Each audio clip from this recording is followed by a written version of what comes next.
देखो बात सिर्फ ऐसी है, मैंने बाइपोलर डिसऑर्डर वाली पुस्तक में क्या लिखा है, मैंने यह लिखा है कि जब मैं 10वीं कक्षा में था तो एक कन्या के प्रति हमको आकर्षण का, मैं स्वयं लिख रहा हूँ, मैं स्वयं बता रहा हूँ।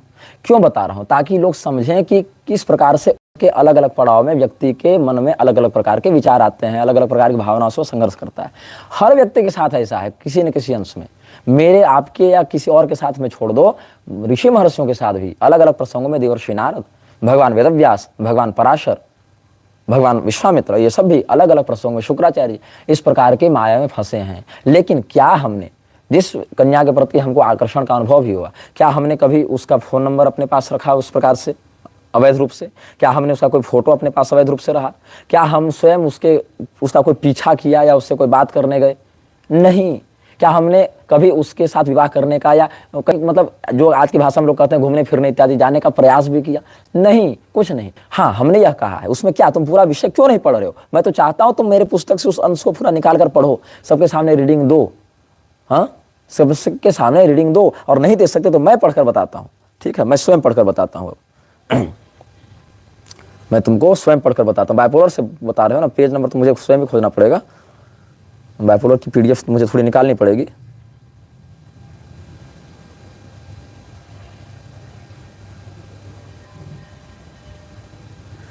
कहाँ मिलेगी, रुकिए पहले। नहीं, अब इस विषय पर आए तो ठीक, मैं, तुम तो पढ़कर बताए नहीं, मैं पढ़कर बताता हूँ कि मैंने क्या लिखा है, और फिर तो आप स्वयं, जो दर्शक है वो स्वयं निर्णय कर लेंगे कि वो विषय क्या है और उस विषय को कैसे प्रस्तुत कर रहा है। पहले मुझे उसकी पीडीएफ निकालनी पड़ेगी, थोड़ा सा आप धैर्य रखिएगा। फिर जानवी वाले और प्रेम प्रसंग और ये सब हस्तमैथुन वाले विषय पर भी आऊँगा। ये जो मूर्खता कर रहा है ना, ये परिकरों को सीधे सीधे बचाने के लिए विषय डाइवर्ट कर रहा है। तुम समझ नहीं रहे हो अभी। किसी भी व्यक्ति की मेडिकल हिस्ट्री को सार्वजनिक करना तुम्हारी जो मान्य कोर्ट है उसकी मान्यता में अवैध है, और यहाँ तो कोई मेडिकल हिस्ट्री ही नहीं है वैसी। मतलब जिस बात को तुम कह रहे हो ना कि जोधपुर में जाके इलाज करा रहा है, अगर वो सच भी किसी के जीवन में होता तो भी उसको सार्वजनिक करना कोर्ट के लिए गलत होता, लेकिन यहाँ तो वो सिचुएशन भी नहीं है। तो ये सीधे सीधे मैनिपुलेट करके आरोप लगाना होगा, और तुमको समझ नहीं पा रहे हो कि जिस कोर्ट का तुम बार बार नाम ले रहे हो ना, तुम कितने बड़े संकट में पड़ सकते हो इस वचन के लिए। हालांकि तुम्हारे समाज जिसको रामपाल के लिए अच्छा काम कर रहे हो, घर परिवार तुम्हारा सुरक्षित रहे, हम आशा करते हैं, इसलिए तुमको परेशान करने के लिए कोई कानूनी गतिविधि हम डाल नहीं रहे हैं, इतनी कृपा कर रहे हैं। लेकिन जो तुमने मूर्खता दिखाई यहाँ पर जानवी वाला विषय को लेकर, और जानवी वाले विषय पर जब मैं बताऊंगा कि क्या सत्य है तो आप लोग हंसते हंसते माथा पीट लेंगे कि क्या सत्य है। खैर, वो पुस्तक पहले मैं निकाल लेता हूँ, कहाँ गया वो फोल्डर मेरा।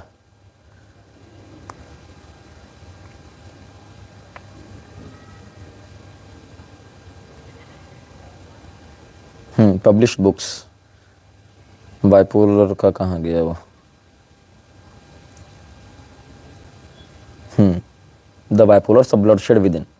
देखिए बाइपोलर क्या है, मैं बता रहा हूँ बाइपोलर क्या होता है और वो कैसे होता है। जब मेरे दादाजी की अवस्था, मेरे पिताजी की अवस्था 3 साल की थी तो मेरे दादाजी का देहांत हो गया था। जब मेरे माता जी की अवस्था लगभग 3-3.5 साल की थी, तब 4 साल की थी, तो मेरे नाना जी का देहांत हो गया था। मेरी नानी के साथ उनके कुल कुटुंब वालों ने, चूंकि पति रहे नहीं और 2-3-3, 4-4 छोटे बच्चे थे, तो उनकी संपत्ति को हड़पने के लिए उन्हीं के कुल कुटुंबी वालों ने उनको घर से निकाल दिया और बहुत प्रताड़ित किया। उस समय एक सरकारी स्कूल के एक आवास में वो रहने लगे, और फिर वहाँ जो पंडित दीनानाथ द्विवेदी थे, पंडित दीनानाथ द्विवेदी जो है वहाँ के जो प्रधानाध्यापक थे, उन्होंने कहा था कि मैं किसी ब्राह्मण के बच्चों को ऐसे अनाथ नहीं भटकने दूंगा, और उन्होंने ही वो अपने वयोवृद्ध थे तो उन्होंने कहा कि ये सब स्कूल में रख सकते हैं वैसे, और यहीं पर रहकर शिक्षा ग्रहण करें। तो कुछ वर्ष मेरे माताजी वहाँ रहे थे, मेरे मामा जी भी रहे थे, और ये सब रहे।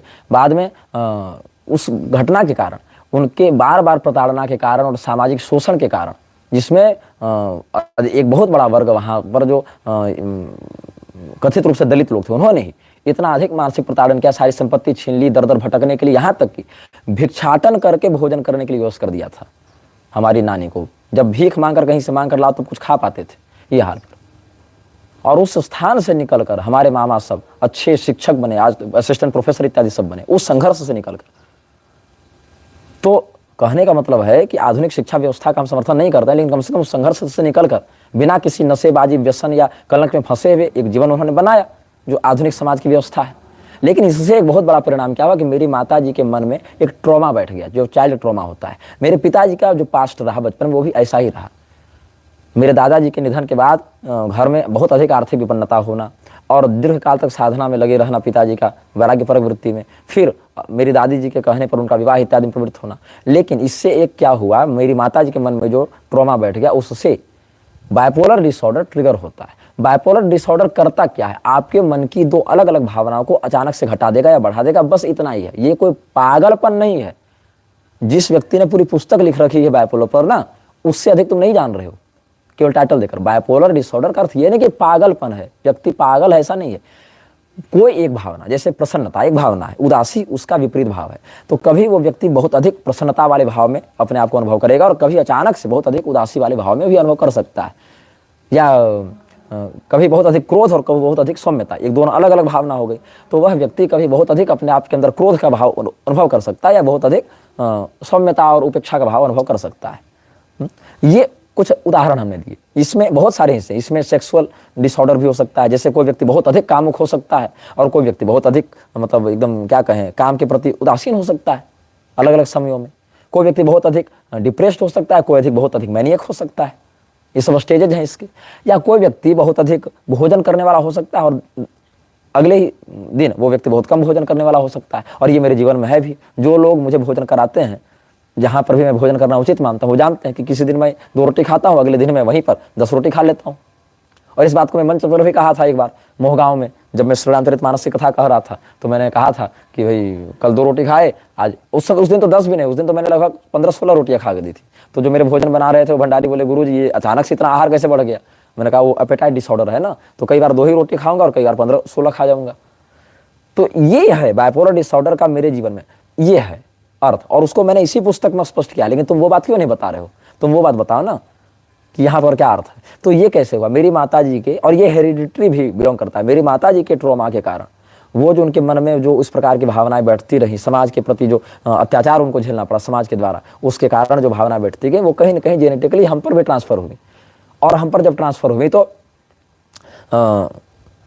इस प्रकार से कभी कभी वो भावनाएं बहुत अधिक बढ़ जाती हैं, जैसे बहुत अधिक क्रोध आ जाना और कई बार शांत हो जाना, कई बार बहुत अधिक भूख लगना, कई बार नहीं लगना, कई बार बहुत अधिक नींद लगना, कई बार नहीं लगना। तो 2 अलग अलग विपरीत भावनाओं को ये ट्रिगर करता है, बस इतना ही। लेकिन इसका अर्थ ये नहीं कि उसने मुझे चारित्रिक रूप से पतित बना दिया, या मुझे गंजेड़ी भंगेड़ी शराबी बना दिया, या मुझे आत्महत्यारा बना दिया, या किसी और का हत्यारा बना दिया, ऐसा नहीं है। मेरे जीवन में बाइपोलर शब्द का केवल इतना अर्थ है कि हर्ष विषाद, क्रोध सौम्यता, क्षुधातुर होना या क्षुधातुरावस्था से बिल्कुल निवृत्त होना, निद्रातुर होना या अनिद्रालु होना, ये अलग अलग भावनाएं कई बार बढ़ती हैं, कई बार घटती हैं, मात्र इतना ही। और ये पागलपन नहीं है। तो तुमको भी बाइपोलर के विषय में ठीक से नहीं पता है। खैर, ये जो लड़की की बात कह रहा है उसके विषय में हम बता दे रहे हैं। वो कहाँ विषय आया, और ये मैंने बहुत अच्छे से विश्लेषण किया है। आप इस पूरी पुस्तक को पढ़ेंगे तो आप समझेंगे कि ये क्या समस्या है और जो लोग इससे लड़ते हैं वो कैसे लड़ते हैं। मैंने पूरा इसमें, यहाँ तक कि बाइपोलर डिसऑर्डर वाले लोग तो सेना और प्रधानमंत्री जैसे बड़े बड़े पदों पर भी रहे हैं। क्यों? क्योंकि बाइपोलर पागलपन को नहीं कहा जाता है भाई, तुमको समझ में नहीं आ रहा है। किसी व्यक्ति को बहुत ज्यादा भूख लग रही, बहुत कम भूख लग रही, इससे वो व्यक्ति पागल नहीं हो जाता है। खैर,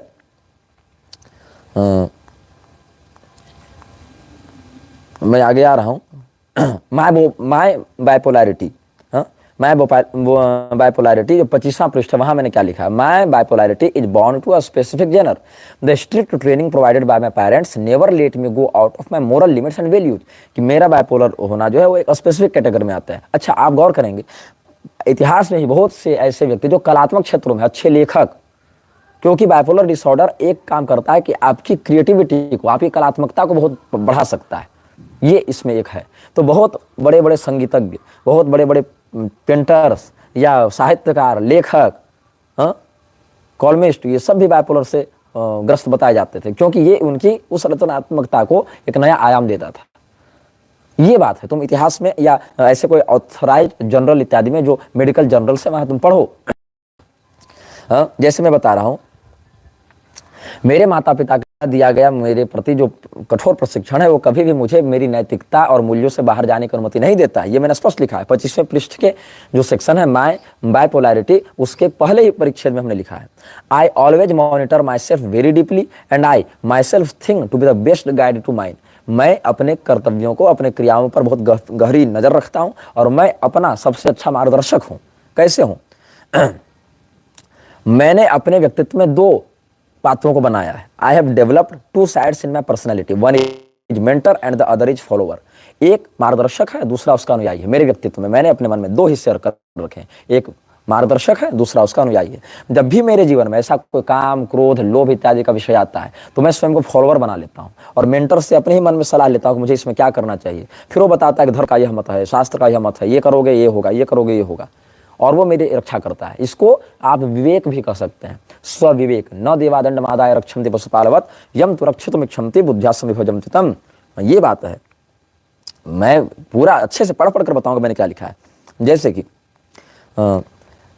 the mentor personality runs a check of my desires, thoughts and deeds and gives a proper and complete analysis of what am I doing versus what should be done. जब भी मेरे जीवन में धर्म संकट कोई आता है तो मैं मेंटर पर्सनैलिटी और फॉलोअर पर्सनैलिटी में स्वयं को स्प्लिट कर लेता हूँ, बाइपोलर हो जाता हूँ और कहता हूँ कि इसमें जो मेरा कृत्य है, जो मेरी इच्छा है, क्या मैं चाह रहा हूँ और क्या होना चाहिए, दोनों के मध्य में इसको आत्मचिंतन कहते हैं, आत्ममंथन कहते हैं। ये सब हमने स्पष्ट लिखा है, ये तुम क्यों नहीं बता रहे हो?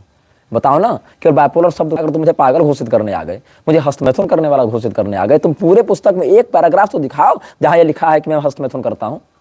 तुम वो पेज और वो पैराग्राफ पढ़कर तो दिखाओ ना। चैलेंज करता हूं तुम्हें, कहीं नहीं मिलेगा, क्योंकि है ही नहीं भाई। होगा तब तो लिखूंगा और लिखूंगा तब तो बताओगे।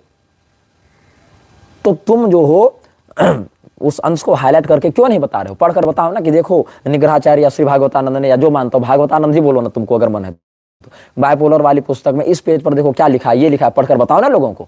पेज नंबर ही बता दो, इस पेज में ही लिखा है। वो क्यों नहीं बता रहे हो? क्योंकि है नहीं ना मटेरियल, तुमको बस पुस्तक निकालना है। और तुमको लगता है लोग तो 200 पेज की पुस्तक क्रॉस वेरीफाई करेंगे नहीं। अरे भैया, लेकिन जिसने लिखा है वो तो बताएगा ना कि मैंने क्या लिखा है। तो यहां पर तुम्हारा झूठ पकड़ा गया। अनुक्तोपालंभ दोष के कारण तुम इस चर्चा में पराजित माने जाते हो, अनुक्तोपालंभ कर रहे हो तुम। खैर, और बाकी लोग भी देखें, अभी तो ऐसे ही मैं आगे आपको बता रहा हूं। जैसे उदाहरण स्वरूप, there has been times when I had to seek advice from my parents, friends and sometimes from others, but such situations are very rare. अवश्य मेरे जीवन में ऐसे अवसर आते हैं जब मुझे अपने माता पिता से या मित्रों से या अन्य लोगों से परामर्श की आवश्यकता पड़ती है, लेकिन ऐसा बहुत कम होता है। क्यों? क्योंकि अक्सर वो जो मेंटर पर्सनैलिटी है वो अंदरूनी रूप से काम कर लेती है। Suppose a situation of greed, आप एक लोभ का सिचुएशन कल्पित करें। How do I perform self control, ये मैंने बताया कि मैं सेल्फ कंट्रोल कैसे करता हूं। However the example given here is a pure work of fiction and the motive is to only make the topic clear. मैंने स्पष्ट किया कि मैं जो उदाहरण देने जा रहा हूं वो प्योर वर्क ऑफ फिक्शन है। सपोज कर लो कि ऐसी सिचुएशन आई, तब मैं क्या करूंगा, ये मैंने लिखा है। वो फैक्ट नहीं बता रहा हूं, तुम बताओ ना ठीक से। ये क्या मैंने लिखा है, जो 25वां पृष्ठ है, देख लो तुम लोग खुद निकाल लो ना पीडीएफ। मैं तो अपने दर्शकों को कहता हूं, तुम सर्च करो the bipolars of bloodshed within by Shri Bhagwatanand Guru, PDF download, archive में मिल जाएगी, उसको डाउनलोड करो। उसके 25वें पृष्ठ को तुम देखो क्या लिखा हुआ है, दूसरा पैराग्राफ। तो मैं पढ़ के बता रहा हूं इसी पुस्तक से क्या लिखा हुआ है यहाँ पर। However the example given here is a pure work of fiction and the motive is to only make the topic clear। इसका अर्थ समझते हो? अंग्रेजी तो इतनी आती है तुमको, नहीं आती तो विजया तो बहुत अच्छी अंग्रेजी बोलती है, उससे पूछ लेना इसका क्या मतलब है। अब देखो क्या होता है। Suppose that I received an offer of drug peddling, मान लो ऐसा, सपोज, जो कि एक प्योर वर्क ऑफ फिक्शन से बता रहा हूं सिचुएशन समझाने के लिए, कि मान लो मेरे जीवन में ऐसी कोई परिस्थिति आई, सपोज कि किसी व्यक्ति ने मुझे कोई ड्रग ऑफर किया। The dealer told me about the racket and profits making me somehow fall in trap। अब उसने मुझे बताया कि ड्रग डीलिंग के ये फायदे हैं, इतना पैसा बन जाएगा, ऐसे हो जाएगा, ऐसे करोगे, इतना लाखों कमाओगे। मान लो एक सिचुएशन उसने मुझे दी। अब एक नॉर्मल व्यक्ति क्या रिएक्ट करेगा, और मैं चूंकि मेरे माता पिता ने बचपन से ऐसी ट्रेनिंग दी है तो मैं क्या करूंगा, ये मैंने वहां पर बताया है। क्योंकि मैंने माय बाइपोलैरिटी के नाम से एक चैप्टर लिखा है जिसमें मैंने कहा my bipolarity is bound to a specific genre, ये मैंने स्पष्ट किया है। अब क्या होगा, as you know that during the period of extreme mania a bipolar patient does not take fair and justified decisions। जैसा मैंने स्पष्ट किया था इसी पुस्तक में कि जब एक्सट्रीम मेनिया का फेज किसी भी व्यक्ति के जीवन में आता है, बाइपोलर से ग्रस्त व्यक्ति के जीवन में, तो वो निर्णय लेने की क्षमता खो बैठता है, अति उत्साह में वो कोई भी निर्णय ले लेता है। He elevates on a high level of energy and thinks about extraordinary capabilities, so the chances of accepting the dealer's offer are high। इसीलिए वो डीलर के ऑफर को स्वीकार कर सकता है। लेकिन अब मेरे साथ अगर ऐसा होता तो मेरा माइंड कैसे रिएक्ट करता है, ये मैंने सिचुएशन दी ताकि लोग उससे सीख कर सेल्फ कंट्रोल करना सीखें। Now how does my mind reacts in such situations, it automatically splits my personality into opposite traits. मेरा जो मन है, मेरा जो व्यक्तित्व है, वो स्वयं को दो अलग अलग ट्रेड्स में खुद ही डिवाइड कर लेता है इस सिचुएशन में। The follower and mentor are debating over this, let's see in a form of internal neuro conversation. जो मेरी फॉलोअर पर्सनैलिटी है और जो मेरी मेंटर पर्सनैलिटी है, ये दोनों आपस में अब मन में क्या बातें करेंगे, कैसे बात करेंगे, क्या न्यूरो कन्वर्सेशन करेंगे ऐसी सिचुएशन में। इसका एक एग्जाम्पल तुमको देता हूं। तो ये मैंने एग्जाम्पल में लिखा है। अब इस एग्जाम्पल को पढ़कर तुम ये मत कह देना कि तुम तो ड्रग डीलिंग करते थे। It's a pure work of fiction just to make the topic clear for the readers. ये मैंने डिस्क्लेमर में ही उसी टॉपिक से एक ऊपर पैराग्राफ में लिख दिया है। ये तो तुम्हारा बाइपोलर वाले विषय पर मैं बता रहा हूं। और जो आगे जो है ना प्यार वाली बात, वो प्योर वर्क ऑफ फिक्शन नहीं है, उस पर मैं आऊंगा, लेकिन तुमको सिचुएशन समझाऊंगा क्या है कैसा है। क्योंकि मैं अपनी गलती छिपाने वाला व्यक्ति नहीं हूं। मैं किसी भी गलत कार्य को अगर स्वयं भी किया हूं तो स्वयं बता देता हूं कि देखो मैंने ऐसा किया, लेकिन तुम ऐसा मत करना, क्योंकि मैं मनुष्य हूं और मनुष्य गलतियां करता है। और इसीलिए मैंने अपने शिष्य पाथवे में लिखा है, क्या लिखा है कि अगर किसी को मेरे कृत्य और वक्तव्य पर आपत्ति है, मेरे शिष्य को लगता है कि वो अशास्त्रीय है, तो वो सार्वजनिक रूप से स्पष्टीकरण लेने के लिए स्वतंत्र है, उसको अधिकार मैंने दिया है। मैंने ये नहीं कहा कि भाग जाओ यहाँ से, तुम मुझसे कौन होते हो पूछने वाले, ये मैंने नहीं कहा। हाँ, लेकिन आपकी जो पहचान है वास्तविक होनी चाहिए। ये नहीं फेक आईडी बनाकर आप कमेंट किए जा रहे हैं। पहचान वास्तविक होनी चाहिए, उद्देश्य समझ में आना चाहिए तब। अब क्या है, आगे मैंने जो एग्जाम्पल दिया है, फॉलोअर कहेगा the offer is tempting and seems good, what should I do. कि ये जो ड्रग डीलर मुझे ऑफर दे रहा है, ऐसा फॉलोअर मेंटालिटी वाला वो जो ट्रेट है, वो कहेगा कि offer is tempting and seems good, what should I do. तो मेंटर क्या कहेगा, so you are saying that you are not getting it clear. अब फॉलोअर कहेगा, well I know that it's illegal and wrong but I want give a try, however the police and leaders are also corrupted and if there is a chance or shortcut to earn money then shouldn't I go through it। ये कौन पूछेगा, follower पूछेगा मन में। तो mentor बताएगा, is money everything in life, follower no. Mentor, will the money you earn follow in after life, फिर follower बोलेगा नो। मेंटर फिर पूछेगा, what's greater than money and life stage, क्या जो तुम पैसा जीवन में सब है, बोले नहीं। क्योंकि फॉलोअर ने तर्क दिया ना कि जब नेता पुलिस सब करप्ट है और मुझे कोई अवसर मिल रहा है शॉर्टकट में पैसा कमाने का, तो मैं ये ड्रग डील साइन क्यों ना करूं। तो मेंटर बोलेगा ना उसको, क्या पैसा सब कुछ है, नहीं। क्या मरने के बाद ये पैसा साथ जाएगा, नहीं। तो पैसे और ऐशो आराम से बढ़कर क्या है जीवन में। तो फॉलोअर कहेगा धर्म है, सिद्धांत है, नीति है। फॉलोअर बोल रहा है धर्म एंड वैल्यूज। तो मेंटर कहेगा फिर, does earning money from drug dealing falls under the category of धर्म एंड वैल्यूज। क्या पैसे को ड्रग डील के माध्यम से कमाना धर्म और नैतिकता के श्रेणी में आता है। फॉलोअर बोलेगा नो। फिर मेंटर बोलेगा if you violate dharma and start the drug dealing what would be the result. अगर तुम धर्म का जो मार्ग है उसका अतिक्रमण करते हो और ड्रग डीलिंग स्टार्ट करते हो, तो परिणाम क्या होगा। क्योंकि प्रवृत्तिम च निवृत्तिम च कार्य भयाभये बंधम मोक्षम च या वित्ति बुद्धि सापार्थ सात्विकी। तो परिणाम पर जो विवेक पूर्वक चिंतन करता है। मेरे बाइपोलर का अर्थ ये नहीं कि मैं पागल हूं, बाइपोलर का अर्थ है कि दो द्विध्रुवी ये संघर्ष है मन में, जिससे मैं सेल्फ कंट्रोल करता हूं, आत्मनिग्रह करता हूं। ये मैं बता रहा हूं। और ये भी बता रहा हूं कि एक नॉर्मल बाइपोलर जिसको बचपन से ऐसी आध्यात्मिक ट्रेनिंग नहीं मिली, जो इस साधना परंपरा से नहीं जुड़ा हुआ है, वो कैसा रिएक्ट करता है और ये साधना परंपरा कैसे मेरे जीवन में कवच का काम करती है, ये मैं बता रहा हूं। लेकिन तुम ये थोड़े जनता को बताओगे, तुम तो अरे बाइपोलर लिख दिया, ये पागल है, जोधपुर में जाके इलाज कराता है। जबकि मैंने यज्ञोपवीत होकर तुम्हारे सामने लाइव, हजारों लोगों के सामने लाइव में कसम खाई है, मैं आज तक इस वीडियो के रिकॉर्ड होने तक कभी जोधपुर इस जन्म में गया ही नहीं। और इलाज कराने की बात रही तो किसी डॉक्टर से यौन संबंधी कोई चिकित्सा ही नहीं ली है जोधपुर या पूरे विश्व में कहीं भी किसी भी डॉक्टर से।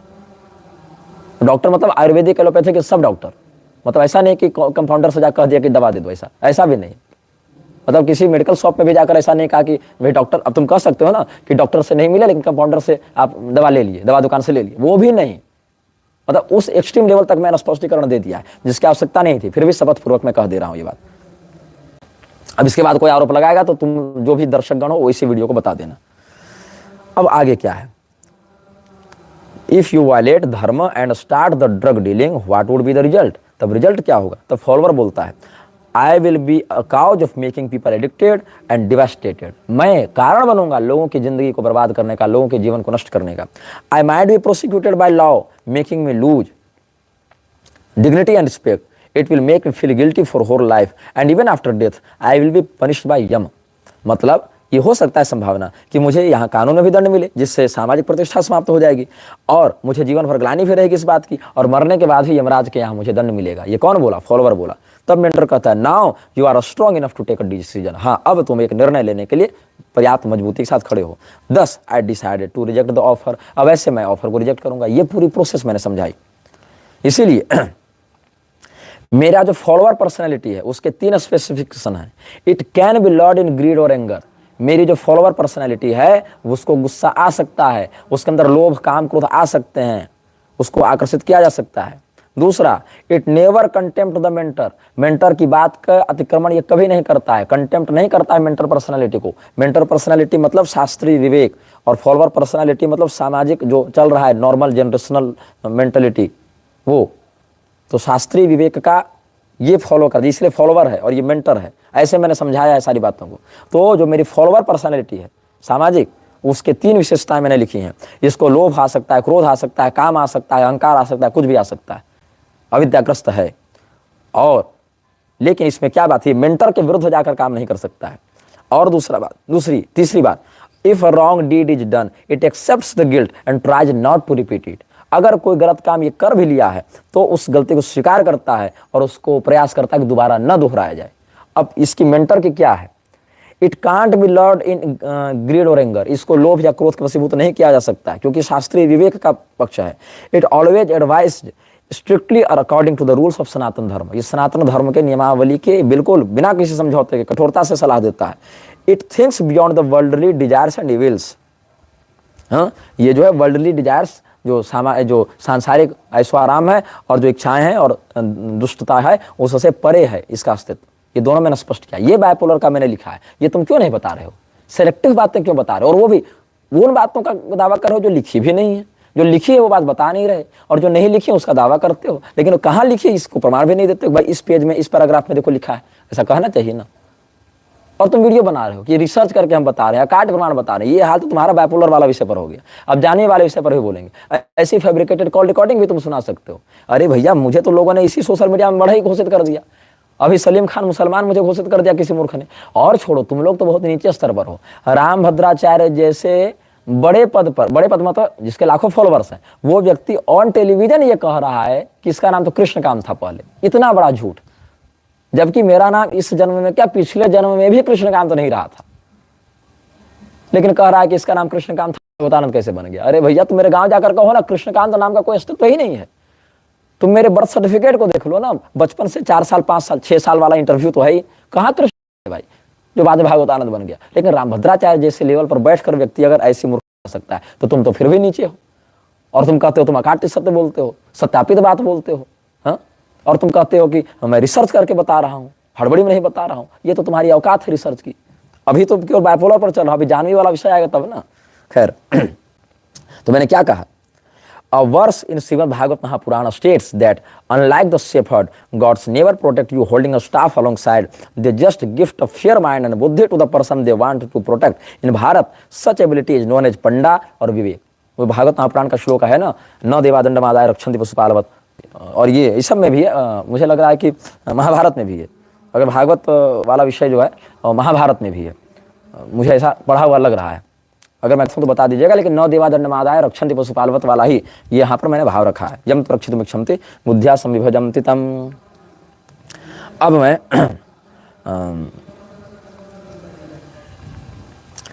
28वें पेज पर आता हूँ, जो लव एंगल वाली बात तुम लोग कर रहे हो। मैं बिल्कुल सच्चाई बताऊंगा, क्योंकि मैंने बताया ना, मेरी जो फॉलोअर पर्सनैलिटी उसके 3 ट्रेट्स हैं। If wrong deed is done it accepts the guilt and tries not to repeat it. तो ये बात कब की? जब मैं 16 साल का था। Name not disclose respecting the privacy. ये मैं बता दे रहा हूं। मैं सामने वाले पक्ष का नाम या उसकी पहचान जागृत नहीं करूंगा लेकिन बता दे रहा हूं। When I was in class 9th, a new classmate, मैं पढ़कर बता रहा हूं, तुमने तो बताया नहीं ना पूरी बात, मैं पढ़कर खुद बता रहा हूं। और आप लोग अगर बाइपोलर वाली पीडीएफ रखे होंगे तो पेज नंबर 28 निकाल लें और वहां से आप क्रॉस वेरीफाई करें कि मैं जो बता रहा हूं वो उस पुस्तक में लिखी है कि नहीं लिखी है ना। और लोग बहुत ज़्यादा स्पैम कमेंट्स कर रहे हैं, लेकिन कोई बात नहीं।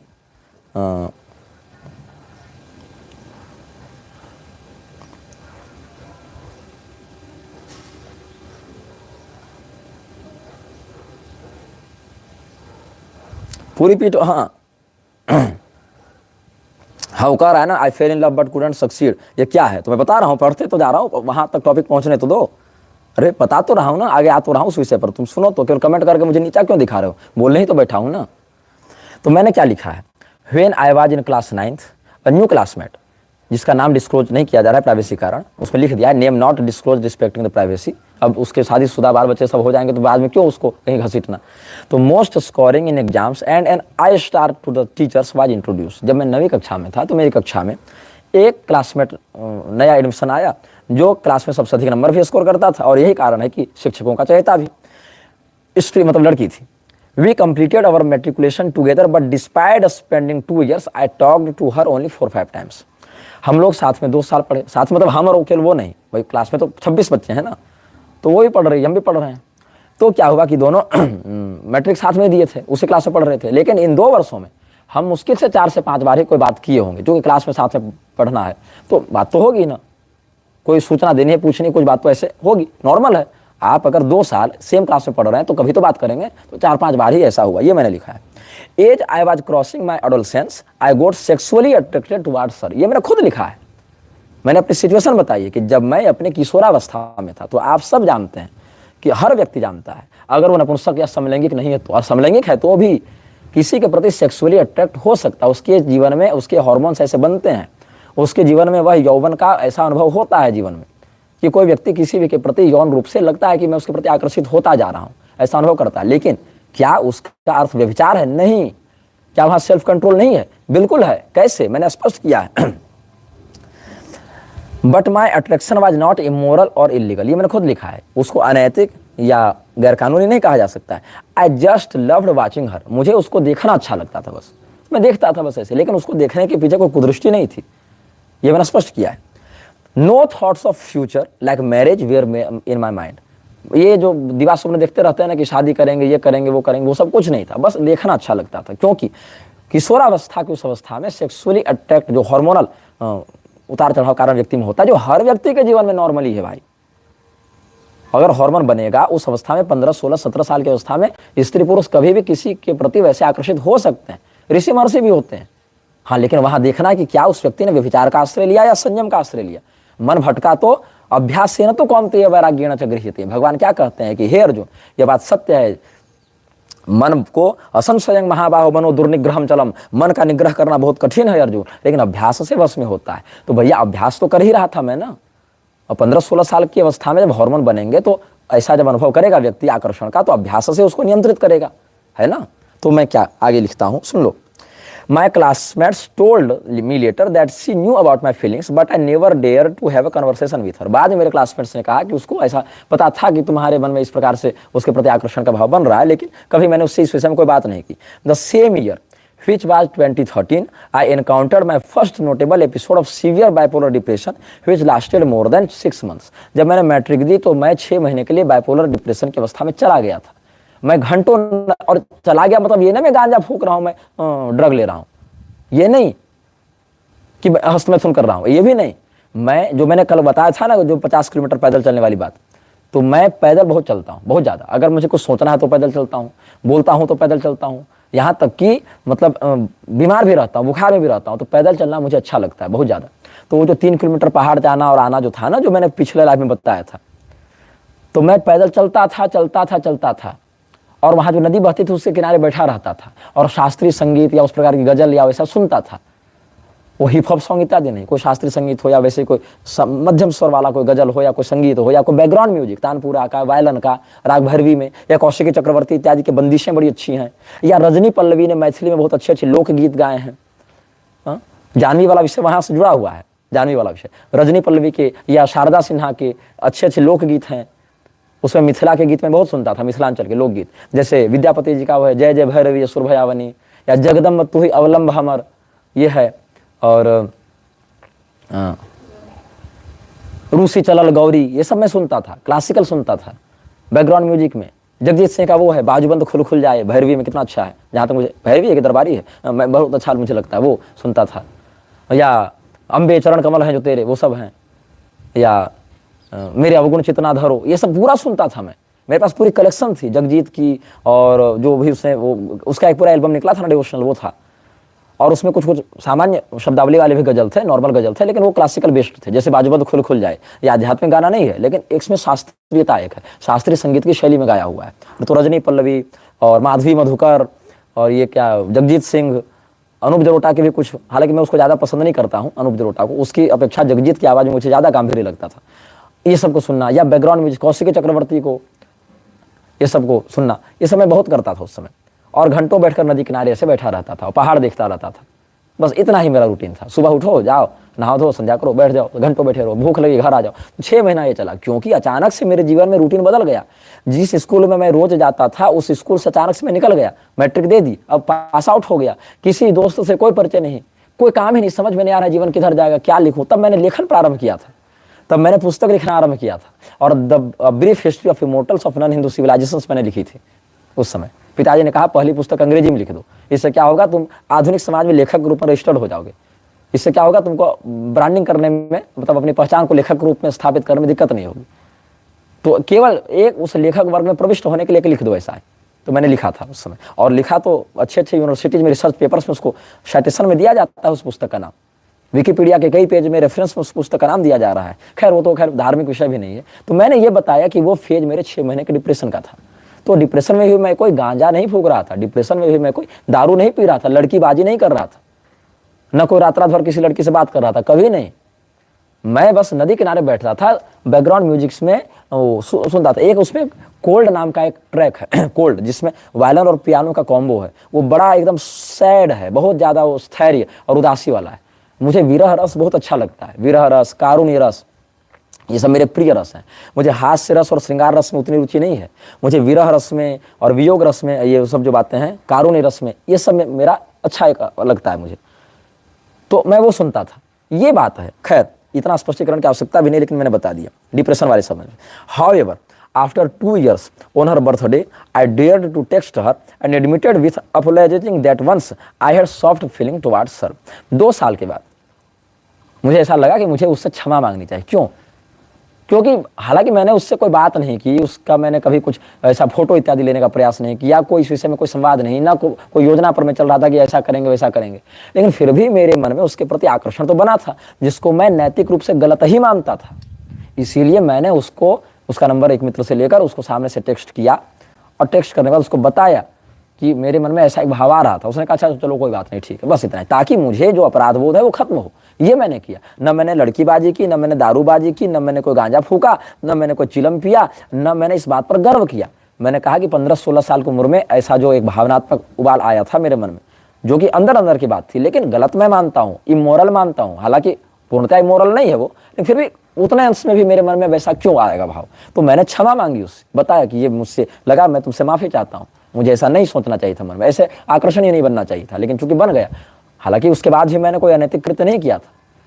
तो ये तो किसी के भी जीवन में हो सकता है, लेकिन अभ्यास से न तो कमते वैराग्येण च गृह्यते, अभ्यास के कारण व्यक्ति वहां संयमित होता है, पतन से बचता है। तो ये बात ऐसी है, इसको तुम प्रेजेंट कैसे कर रहे हो, कैसे फैब्रिकेट कर रहे हो तुम इस बात को। खैर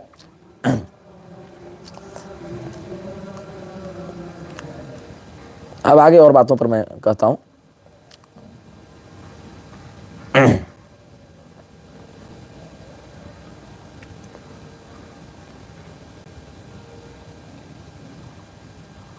और आगे अभी और दूसरा ना, लव और नॉट सक्सीडर वाला विषय पर है, बता रहा हूँ। हाँ, अब इसमें ये मेंटर और फॉलोवर और मेंटर पर्सनैलिटी, किधर मेंटर और फॉलोवर पर्सनैलिटी पर कैसे मैं निकला। Now why did I share this to you, मेरा गला थोड़ा बैठा हुआ है ना, इसलिए थोड़ा कुछ शब्दों को उच्चारण में समस्या हो सकती है, लेकिन फिर भी बोलने का प्रयास कर रहा हूँ। अब मैंने ये पुस्तक में क्यों लिखा।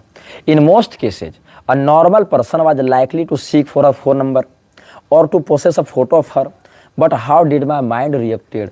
एक नॉर्मल सिचुएशन में कोई भी, अगर उसको बाइपोलर नहीं भी है तो भी आज की पीढ़ी में कोई नॉर्मल व्यक्ति क्या करता है वैसे स्थान पर। तुम शास्त्रों में ऐसे उदाहरण देखो ना, इसी कामाख्या में भगवान मत्स्येंद्रनाथ जी महाराज स्त्री के जाल में फंसे कि नहीं फंसे, वो तो पूरा त्रिया राज्य में राज उपभोग कर रहे थे। गोरक्षनाथ जी भगवान ने उनको प्रबुद्ध किया कि नहीं, असत कार्य नियोक्तारम गुरुम वापि प्रबोधित के कारण। तो मुझे कोई इसमें स्वीकार करने में कोई समस्या नहीं कि हाँ मेरे जीवन में वह दौर आया और मैंने ऐसे उस दौर से निपटा, मैंने ऐसे भिड़ंत की, भगवान ने ऐसे मेरी रक्षा की। तुम उस उदाहरण को सुनो, इसीलिए मैं बता रहा हूं, ताकि अगर हे मनुष्यों तुम्हारे जीवन में वो घटना आए तो तुम अपने आप को सतर्क रखो, अपने आप को संयमित रखो। क्योंकि पराशर जी के जीवन में आया, नारद जी के जीवन में आया, हम लोग तो कहीं नहीं टिकते उनके सामने। इसीलिए उन महापुरुषों के जीवन में जो संघर्ष आया, उनके उपदेश से शिक्षा लेते हुए जब हम अभ्यास का प्रयोग करते हैं, जब हम संयम का प्रयोग करते हैं, तो अगर मन भी आपका भटकना चाहे तो आप पतित नहीं होंगे। इसलिए बताया मैंने।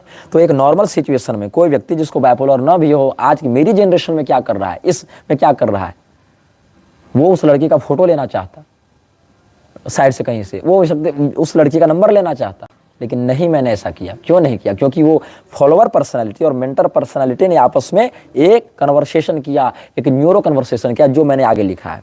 तो क्या हुआ? My mind split the personality into two opposite neuro individuals.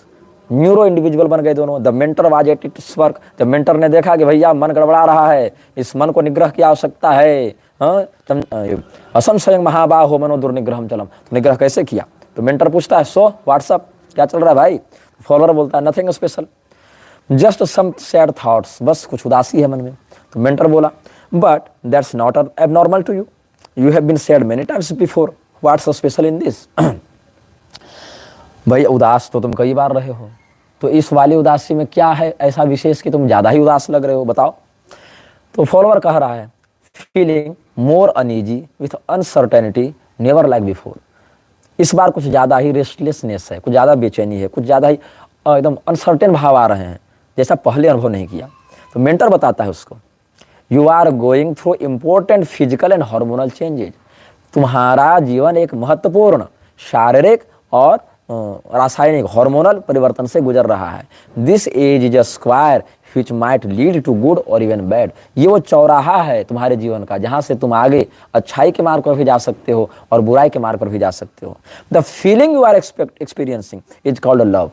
तुम जिस भावना को भी अनुभव कर रहे हो उसको लव कहते हैं, प्रेम कहते हैं। An emotion directly connected to kama purushartha. जो 4 पुरुषार्थ है ना, धर्म अर्थ काम मोक्ष, उसमें ये वाली भावना का संबंध काम पुरुषार्थ से है, जो हार्मोन डेवलप होने के कारण अब तुम जीवन में पहली बार अनुभव कर रहे हो।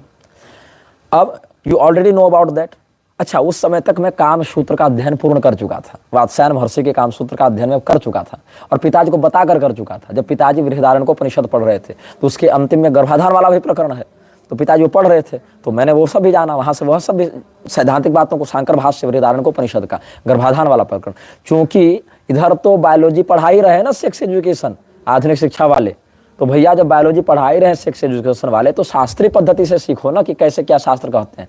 तो बृहदारण्यकोपनिषद के अंत में जो शांकर भाष्य है गर्भाधान प्रकरण पर, उसकी बातों पर, उस समय हम पढ़ ही रहे थे, तो लगे हाथों महर्षि वात्स्यायन का कामसूत्र भी हमने पढ़ा था उस समय। हालांकि उस समय जो हमने कामसूत्र पढ़ा वो मुख्य ये नहीं पढ़ा था, मतलब सूत्र और उसका भाष्य नहीं पढ़ा था उस समय उसका एक समराइज्ड अंग्रेजी ही हमने वर्जन पढ़ा था, क्योंकि उस समय मेरे पास वो पुस्तक उपलब्ध नहीं थी। लेकिन जो मुख्य विषय है, जो उसका एक जो समराइज जो उसका विषय है, अंग्रेजी में मैंने पढ़ा था और फिर बाद में विधिवत उस ग्रंथ को हमने मंगाकर फिर पढ़ा और पिताजी को बताकर कि पिताजी हम ये पढ़ रहे हैं। पिताजी बोले अच्छा ठीक है पढ़ो, क्योंकि घर में ही रहते थे ना, पढ़ने कहाँ बाहर जाए और क्यों जाए बाहर। पिताजी कहा पिताजी मैं ये पढ़ रहा हूँ। पिताजी बोले अच्छा क्या लिखा है और क्या बात है। तो मेरे जैसे बहुत से लोगों को पता नहीं होता है कि रजोधर्म क्या है, गर्भाधान क्या है, लेकिन मेरे घर में इन सब विषयों को टैबू नहीं माना जाता, उसकी शास्त्रीयता पर चर्चा होती है। 6 वर्ष की अवस्था में मुझे रजोधर्म के विषय में ज्ञात था, उसकी मर्यादाओं के विषय में ज्ञात था। जब मेरी माँ रजस्वला होंगी तो मेरे पिताजी स्वयं भोजन बनाते थे, तो मैंने पूछा माता जी से क्या पूजा क्यों नहीं करती हैं, पिताजी भोजन बना रहे। तो माता जी बोली मैं अशुद्ध हूँ। तो मैंने पूछा अशुद्धि क्या होती है, आप अशुद्ध हैं तो कैसे है, नहा लीजिए। बोले नहीं, ये अशुद्धि ऐसी होती है। देवराजेंद्र का ये सब प्रकरण, ब्रह्म हत्या, वो त्वष्टा के पुत्र विश्वरूप का वध, ये सब बताए। फिर बोले कि इस बात से, इस घटना के कारण स्त्रियों में इन आयु वर्ग के मध्य ऐसे कुछ परिवर्तन हर महीने होते हैं। तो मैं समझ गया। कितनी उम्र थी मेरी? 6 वर्ष। 6 वर्ष की उम्र में तो लड़कियों को ये पता नहीं होता, मुझे स्वयं पता था। क्यों? हमारे यहाँ इन सब बातों को छिपाया या टैबू नहीं माना जाता। एक स्वस्थ मानसिकता के साथ एक स्वस्थ चर्चा की जाती है इस विषय में, शास्त्रीय पद्धति के अनुसार। क्या ठीक है, गर्भाधान है, रजोधर्म है, हर जीव के साथ है ना। आप उस शरीर में रह रहे हैं तो आपको शरीर के बारे में पता होना चाहिए ना। तो शास्त्र का इसमें ये मत है। बाहर वाले बताएंगे, विकृत रूप में बताएंगे, शास्त्र के विषय से जानोगे तुरंत सीख जाओगे। यही कारण है कि इन विषयों को लेकर कभी हमारे मन में कोई वैसा भाव नहीं आया।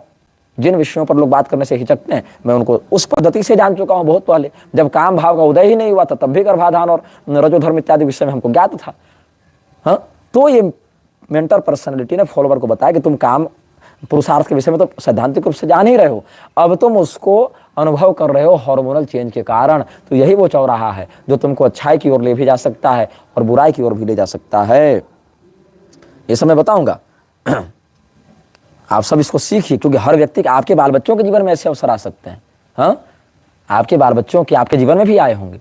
इसमें किसी को ब्रह्मचारी और व्यभिचारी नहीं बता रहा हूं, मैं एक सिचुएशन बता रहा हूं और उस सिचुएशन से लड़ने की बात बता रहा हूं कि मनो दुर्निग्रहम चलम, तो मन का निग्रह कैसे किया जाता है, ऐसे विवेक का प्रयोग करके किया जाता है। तो क्या हुआ, जब फॉलोवर ने कहा as the third chapter of Shrimad Bhagavad Gita states, तीसरा अध्याय, काम एष क्रोध एष रजो गुण समुद्भव महाशनो महापापमा विद्येन वैरणम, उस श्लोक के अर्थ में बता रहे हैं kama and krodha are two notorious and vicious enemies who lead the person into deep pap sin. In the 16th chapter, it is said that Kam is one of the 3 doors who lead to Narak. The 2 others are Krodh and Lobh. तो फिर mentor ने कहा चलो गीता तो पता ही थी बचपन से, तो ये सब तो काम एष क्रोध एष रजोगुण समुद्भव या त्रिविधम नरकस्येदम द्वारम नाशनम आत्मनः या असंशयं महाबाहो मनो दुर्निग्रहम चलम, ये सब तो गीता का सिद्धांत पता ही था। तो हमने कहा हाँ ये तो हम जानते हैं। तब फिर मेंटर ने कहा what does Shri Krishna commands over this, अब बताओ। तो फॉलोवर ने कहा in the last verse of third chapter he says to kill conquer the kama as it is very powerful enemy. समझ गए आप लोग? इतने आप लोग तो आज की पीढ़ी की अंग्रेजी जान ही रहे हैं। तो फिर मेंटर ने पूछा इज काम ऑलवेज बैड, क्या काम सदैव गलत है?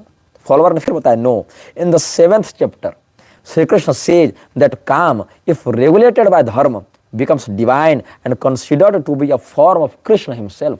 क्या काम सदैव गलत है? नरक का द्वार है ना। त्रिविधम नरकस्येदम द्वारम नाशनम आत्मनः कामः क्रोधस्तथा लोभस्तस्मादेतत्त्रयं त्यजेत। मैं तो धन्यवाद दूंगा शिवांश को कि वो मेरे जीवन से जुड़े ऐसे पहलुओं पर चर्चा कर रहे हैं जिससे लोगों को सीखने को मिलेगा बहुत कुछ। अब मैं इसको कोई विवाद मानता ही नहीं, मैं तो भगवती की कृपा मानता हूं कि शिवांश के मुख से उन्होंने ये सब बातों को सार्वजनिक करवाया, ताकि लोग जो आरोप लगा रहे हैं उन आरोपों के स्पष्टीकरण के ही बहाने सही, लेकिन लोग समझें कि जीवन कैसे है, जीवन में क्या धर्म का स्थान है। धर्म का एक पुराण में मिला था मुझे थोड़ा भी संदर्भ, धर्मो रक्षति रक्षकम ऐसे मिला था। वो रक्षता वाला तो है, धर्मो रक्षति रक्षकम मतलब धर्म अपनी रक्षा करने वाले की रक्षा करता है। ये भी एक शब्दावली मुझे मिली थी, अभी 3-4 दिन पहले ही मिली थी, कहीं किसी पुराण का ही उदाहरण से मिला था। तो ये जो मैं बता रहा हूं, अब इसमें मेरे सम्मान और मेरी प्रतिष्ठा का कोई विषय ही नहीं रहा। मैं तो बहुत खुलकर इस पर चर्चा करना चाहता हूं, हाँ, और उसी प्लेग्राउंड में चर्चा करना चाहता हूं, उसी अखाड़े में खेलना चाहता हूं जो अखाड़ा शिवांश ने तैयार किया है। हाँ, लेकिन कहाँ तक करूंगा? जहां तक फाइनल कॉल के 2 भाग उसने कल बनाए थे, फिर वो अपना लाइव करते रहे हजारों, उससे मुझे कोई मतलब नहीं है। मैं बस ये बता दूंगा कैसे मेरे जीवन से जुड़ी घटनाओं को फैब्रिकेट करके मुझे नोटोरियस बनाया जाता है, मेरे साथ क्या मेरा दुष्प्रचार किया जाता है। ठीक है, आगे बताता हूँ। तो क्या काम सदैव बुरा है? बोले नहीं। मेंटर ने बताया फॉलोवर को कि नहीं 7वें अध्याय में भगवान श्री कृष्ण ने कहा है कि अगर काम पर धर्म का नियंत्रण हो तो वो मेरा ही स्वरूप माना जाना चाहिए। क्या है श्लोक? धर्मा विरुद्धो भूतेषु कामोस्मि भरतर्षभ। अच्छा, कोई कमेंट भी लिख दिए हैं। हाँ, ये कौन है? ओम मेहता। धर्मा अभी गलत लिखे, लेकिन वो श्लोक टाइप करने में गलती हुई, लेकिन संदर्भ उनका ठीक है। धर्मा विरुद्धो भूतेषु कामोस्मि भरतर्षभ, ये बात है। गौतम बुद्ध वाले विषय पर कुछ कमेंट कर रहे हैं। गौतम बुद्ध वाले विषय पर अगर शिवांश कुछ कहेगा तो हम उत्तर देंगे, और अगर नहीं कहेगा तो जो लोग कमेंट कर रहे हैं वो गौतम बुद्ध के विषय में जो हमने वीडियो बनाया है वहाँ सारे शास्त्र प्रमाण हमने रख दिए हैं, उसको एक बार सुन लो। अब हम आगे आते हैं इस विषय पर। मैंने आगे क्या लिखा है, तो फॉलोवर ने बताया no, in the 7th chapter Shri Krishna says that kama if regulated by dharma becomes divine and considered to be a form of Krishna himself. तो मेंटर ने कहा is your classmate suitable to you in context to age और varna dharma, are your deeds regulated by dharma. अब ये बताओ कि जिस काम का तुम अनुभव कर रहे हो वो त्रिविधम नरकस्येदम वाला काम है कि धर्मा विरुद्धो भूतेषु वाला काम है? चिंतन होगा ना। और सुन लो, जिस उम्र में लोग लड़कीबाजी करते हैं उस 16 साल की और परिपक्व अवस्था में भी बैठकर ऐसे आत्मचिंतन करता था, अपने शरीर में निकलने वाले उठने वाले वैसे भावनात्मक उहापोह की स्थिति में। तुम्हारे समान मैं अव्यवस्थित और अमर्यादित जीवन नहीं जी रहा था शिवांश कि बाद में सुधरूं।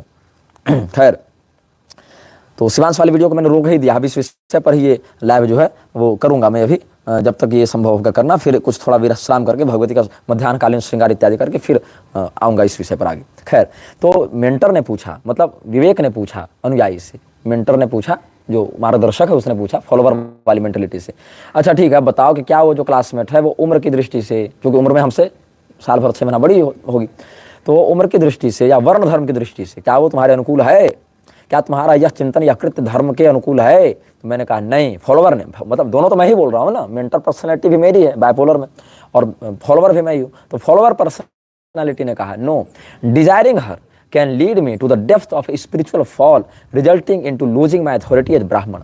नहीं, उसकी कामना करना, उसके प्रति आकर्षित होना मुझे आध्यात्मिक पतन, हालांकि स्पिरिचुअल शब्द मैंने लिख दिया है अंग्रेजी में लिखने के कारण, आध्यात्मिक पतन की ओर ले जाएगा और मुझे ब्राह्मणत्व से पतित कर देगा। मेंटर ने फिर पूछा, even from a general view do you think that she might accept your proposal?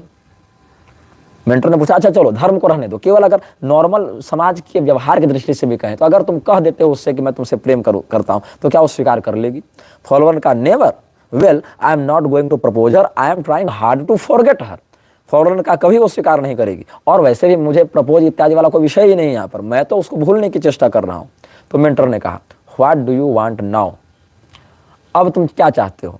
तो फॉलोवर ने कहा, I want to overcome this situation, मुझे इस सिचुएशन से निकालो, हे विवेक मेरा मार्गदर्शन करो, हे मेंटर तो मुझे बताओ मैं इससे कैसे निकलूं। तब मेंटर ने सलाह दी, और वो सलाह केवल मेरे लिए नहीं आप सबों के लिए, क्लोज ऑल कॉन्टैक्ट्स, जितने परिचय सब तोड़ दो, एकांत में जाओ पहले, increase the dose of music, संगीत का डोज बढ़ाओ, walk as much as you can to release energy, अपने शरीर की ऊर्जा को निकालने के लिए हस्तमैथुन मत करो, ये नहीं कह रहा है कि मास्टरबेट करो, वॉक करो, पैदल चलो, अधिक से अधिक पैदल चलो। और मैं 12-12 किलोमीटर एक दिन में पैदल चलने लगा संगीत सुनते हुए, ताकि शरीर थकेगा तो जल्दी सोएगा, क्योंकि नींद नहीं आती थी ना, तो जल्दी शरीर थकेगा तो सोएगा, या नहीं भी थकेगा सोएगा तो कम से कम ऊर्जा निकल जाएगी, ऐसे ही कैलोरी बर्न होगी, ऊर्जा निकल जाएगी। तो पहले संपर्क तोड़ लो एकांत में, केवल तुम एकदम अंतर्मुखी हो जाओ। ये मैंने किया और ये काम आया मेरे। आप लोग भी अगर जीवन में ऐसा सिचुएशन आएगी, ऐसी परिस्थिति आएगी तो ट्राई कर सकते हैं।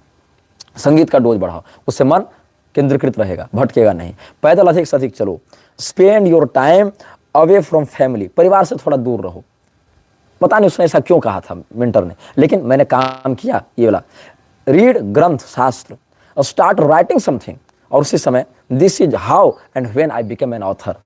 उसने मुझे कहा कि पुस्तक लिखना प्रारंभ करो, क्योंकि दिमाग वहां लगा रहेगा ना, क्रिएटिविटी बढ़ेगी तुम्हारी। Watch movies of your interest, तुम्हारी पसंद की फिल्में भी देखो। तो मैंने उस समय फिल्में देखी थी बहुत सारी, लॉर्ड ऑफ रिंग्स मैंने देखी थी उस समय, हॉबिट मैंने देखी थी, और मैंने मार्वल सीरीज की कुछ देखी थी उसमें, एवेंजर्स इत्यादि देखी थी। और मैंने ऐतिहासिक फिल्म बहुत ज़्यादा देख दी, मेडिवल टाइम्स की ऐतिहासिक फिल्में बहुत ज़्यादा देख दी। और इसके कारण क्या हुआ वो दिमाग, इफ रोम इन नेचुरल और play video games for distraction, तो मैं स्वीकार करता हूँ मैंने AGI खेलना प्रारंभ किया था उस समय। थोड़ा सा मतलब किसी भी प्रकार से मन को बिल्कुल उस टॉपिक से अलग ले जाओ। संगीत सुन रहे हो, संगीत सुनकर थक गए, अब कितना सुनेंगे, तो ग्रंथ लिखने बैठ जाओ, कुछ पढ़ने बैठ जाओ। वहां से मन उब गया, थोड़ा सा कुछ फिल्म इत्यादि देख लो, लेकिन मन को उलझाए रखो अलग सेक्टर में, बिल्कुल उधर जाने ही मत दो, उधर सोचने ही मत दो, काम वाले विषय से बिल्कुल दूर रखो। ये मैंने किया, किसी से कोई परिचय नहीं, कॉन्टेक्ट खत्म। तो चलो पैदल, संगीत सुनते सुनते, वहां से अब कितना सुनेंगे, जब मन उच्चाटन हो गया तो लिखो पढ़ो, कुछ लेखन में गतिविधि करो, कुछ लिखने पढ़ने लगो। लिखने पढ़ने से थक गए, थोड़ा मन फ्रेश करने के लिए 1-2 फिल्म देख लिया, फिल्म देखने से उठ गए, थोड़ा वीडियो गेम खेल लो, थोड़ा आराम कर लो। तो अलग अलग विभागों में अपने मन को लगाए रखो। ये मैंने किया और ये लागू भी हुआ। यही कारण है कि मुझे तुम पतित नहीं कर सकते हो। मैंने स्वयं को उस सिचुएशन से निकाला, और निकालने के बाद इसको मैंने लिखा ताकि और भी कोई व्यक्ति अगर ऐसा फंसा हुआ अनुभव करे तो पतन से स्वयं को बचाए, वो प्रेरणा प्राप्त करे। मैंने GTA वाइस सिटी खेले, मैंने IGI खेली, मैंने सिंगुलैरिटी खेला, मैंने डुकाटी ये सब खेला, NFS खेलता था। मैं खेलता मतलब ऐसा नहीं घंटों, आधा घंटा खेल लिया, कैफे गया 10 रुपया दिया, आधा घंटा खेल लिया, दिमाग डाइवर्ट हो गया अपना ही। लेकिन वहां जो मेरा चिंतन जा सकता था उससे मैं निकल गया, ये बात है। अब आप बताओ कितने जो मठाधीश जो खुलेआम व्यभिचार कर रहे हैं, मैं तो केवल एक आकर्षण था, वो भी मैंने दूर कर लिया। लेकिन जो मठाधीश खुलेआम मठों में विचार कर रहे हैं उन पर तुम चर्चा नहीं करना चाह रहे। मठों की अनीति पर, समलैंगिकता पर चर्चा नहीं करना चाह रहे, तुम चर्चा का विषय ये लाए हो, तो यही सही, इसी के माध्यम से हम समाज को ज्ञान और मार्गदर्शन देंगे। तुम मेरी अच्छाई से भी सीख सकते हो मनुष्यों, और मेरी बुराई या जहां मैं गलत था वहां से भी तुमको एक शिक्षा ही दे दूंगा, लेकिन तुमको कभी गलत की सलाह नहीं दूंगा। खैर, अब क्या हुआ, if roam in natural places, हाँ मैं झरने, पहाड़, नदी खूब घूमता था मैं प्राकृतिक जगहों पर जाकर। और क्या हुआ, if feeling any sleep disturbance you may take non addictive low potency pills. अगर सोने में दिक्कत हो तो तुम कम मात्रा की लो पोटेंसी की जो नॉन एडिक्टिव है कुछ स्लीपिंग पिल्स भी ले सकते हो, ऐसा विवेक ने कहा था। हालांकि इसकी उतनी आवश्यकता नहीं पड़ी, लेकिन एक सलाह थी। And I follow the steps and without doing any immature और silly act I overcame the problem. ये बात है। हाँ, ये जो मैंने कोई भी अपरिपक्व गतिविधि की या इमेच्योर एक्ट किए हुए मैं इस सिचुएशन से निकला। It took me about 1 whole year to become normal, but many valuable lessons of life were learn. जीवन के उस पड़ाव में व्यक्ति बहुत से अनुभवों से गुजरता है और उसके अनुभव उसको जीवन में बहुत काम आते हैं, वो ठोस नींव डालते हैं उस समय। तो मुझे इस पूरे सिचुएशन से बाहर निकलने में 1 साल का समय लगा इसी रूटीन के अनुसार। और उस समय जो मैं अनुभव प्राप्त किया उससे मेरे संयम को बहुत तीखी धार मिली, बहुत मतलब प्रबल हुआ वो, बहुत ठोस हुआ वो। अब आगे है क्या, this was a real example of my self control when I was trapped in a sensitive and a strong emotion like love, and that's also in a sensitive age of 16, but the strong training and morals provided by my parents were always there with me as an internal guide। हाँ, अब कई बार क्या हुआ, ऐसा अवश्य है, जब mentor की बात उतनी प्रभावी नहीं हो पाई तब मैं बाहर लोगों से डिस्कस करके सिचुएशन से ओवरकम करने के लिए मार्गदर्शन भी लिया हूँ।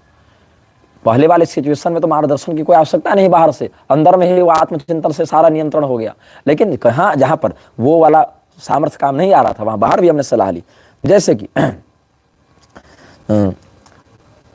या फिर मेंटर को एक्ट करने का टाइम ही नहीं मिला, इससे पहले कि ये वाला पर्सनालिटी एक्टिवेट होती, ये वाली पर्सनालिटी एक्ट करने का टाइम ही नहीं मिला। जैसे for example, once I saw a butcher slaughtering a goat which filled my heart with sadness and pity. मैंने रास्ते से मैं जा रहा था एक, और मेरे पास उसमें चाकू इत्यादि होते थे, अभी भी होते हैं चाकू इत्यादि, चाकू है और ये लाइटर है। तो लाइटर का कोई मेरे बैग में देख लेगा, कहेगा गांजा फूकता है, नहीं। रात्रि को कुछ जलाना है, जंगल में रहना है तो लाइटर रखता हूँ, माचिस बारिश में भीग जाएगा ना तो लाइटर रखता हूँ उसके लिए। चाकू रखता हूँ सुरक्षा के लिए, जंगल पहाड़ इत्यादि के लिए। रस्सी काटनी है, कहीं कोई सुरक्षा के लिए काम आ जाए उसके लिए रखता हूँ। वो मेरा एक कैंपिंग किट है, उसमें चाकू है, कुल्हाड़ी है, उसमें लाइटर है, रस्सी है, वो पूरा एक कैंपिंग किट है। जंगल में कैंप रहेगा कहीं तो उससे क्या होगा, वो सब तो कैंपिंग किट में आता है ना। तो चाकू था मेरे पास। तो मैंने किसी कसाई को देखा, कसाई खाने में बकरे का वो काटते हुए, तो मुझे बहुत दया आई। मैं बस ये अनुभव करना चाहता था कि कैसा लगता है। तो मैंने चाकू निकाली, अपने हाथ में छोटा सा कट लगा लिया। वो कट अभी भी यहाँ निशान में है। और इस कट का एक अच्छा लाभ ये है कि भविष्य में कोई मेरी नरबली नहीं दे सकता है। अगर कोई तांत्रिक मेरी नरबली भी देना चाहे तो ये दोष हो गया शरीर में, कट जो लग गया ना उसके कारण कोई नरबली अब नहीं दे सकता, अयोग्य हो गया मैं नरबली के लिए। खैर, तो क्या हुआ, for example, once I saw a butcher slaughtering a goat which filled my heart with sadness and pity. The next day, to feel the part of that pain, I stabbed my left hand with sharp knife. I was sitting in a bus returning from a trekking journey, suddenly drove my knife and stabbed my hand. My co-passenger offered his handkerchief to tie over the bleeding wound. No time was provided for the mentor to act. ये मैंने बताया, ये भी मैंने एक उदाहरण दे दिया।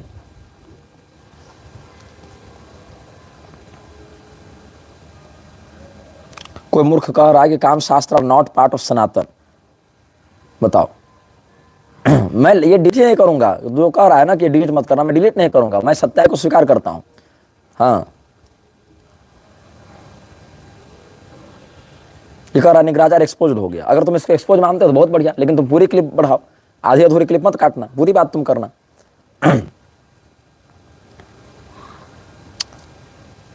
अब आगे एक दूसरा सिचुएशन में बता रहा हूं, ठीक है।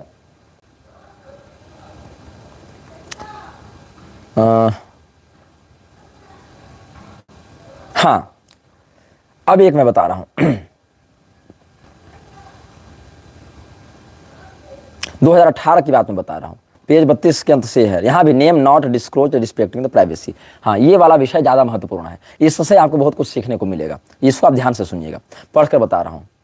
एक स्थान पर मैं गया था, कहीं धार्मिक सेरेमनी थी, वहाँ मैं गया था, 10 दिन के लिए मैं रुका भी था, कुछ लोग भी थे मेरे साथ वहाँ पर। As it was a large function, many people from different places were invited involve. क्योंकि एक बड़ा समारोह था, 10 दिन के लिए मैं उस समारोह में गया था, तो बहुत जगह से बहुत सारे लोग आए थे। My attention was driven by a girl from the host side and for a second time I fell in to love. पहला सिचुएशन तो मैंने दे दिया, क्लासमेट वाला, उसके विषय में सब बता चुका हूँ, बिना कुछ घटाए और बिना कुछ बढ़ाए। जो जैसा लिखा है, जो जैसा हुआ वैसा मैंने लिखा, और जैसा लिखा वैसा मैंने पढ़ के अनुवाद समेत आपको बता दिया। लेकिन दूसरा सिचुएशन यहाँ पर थोड़ा अलग है।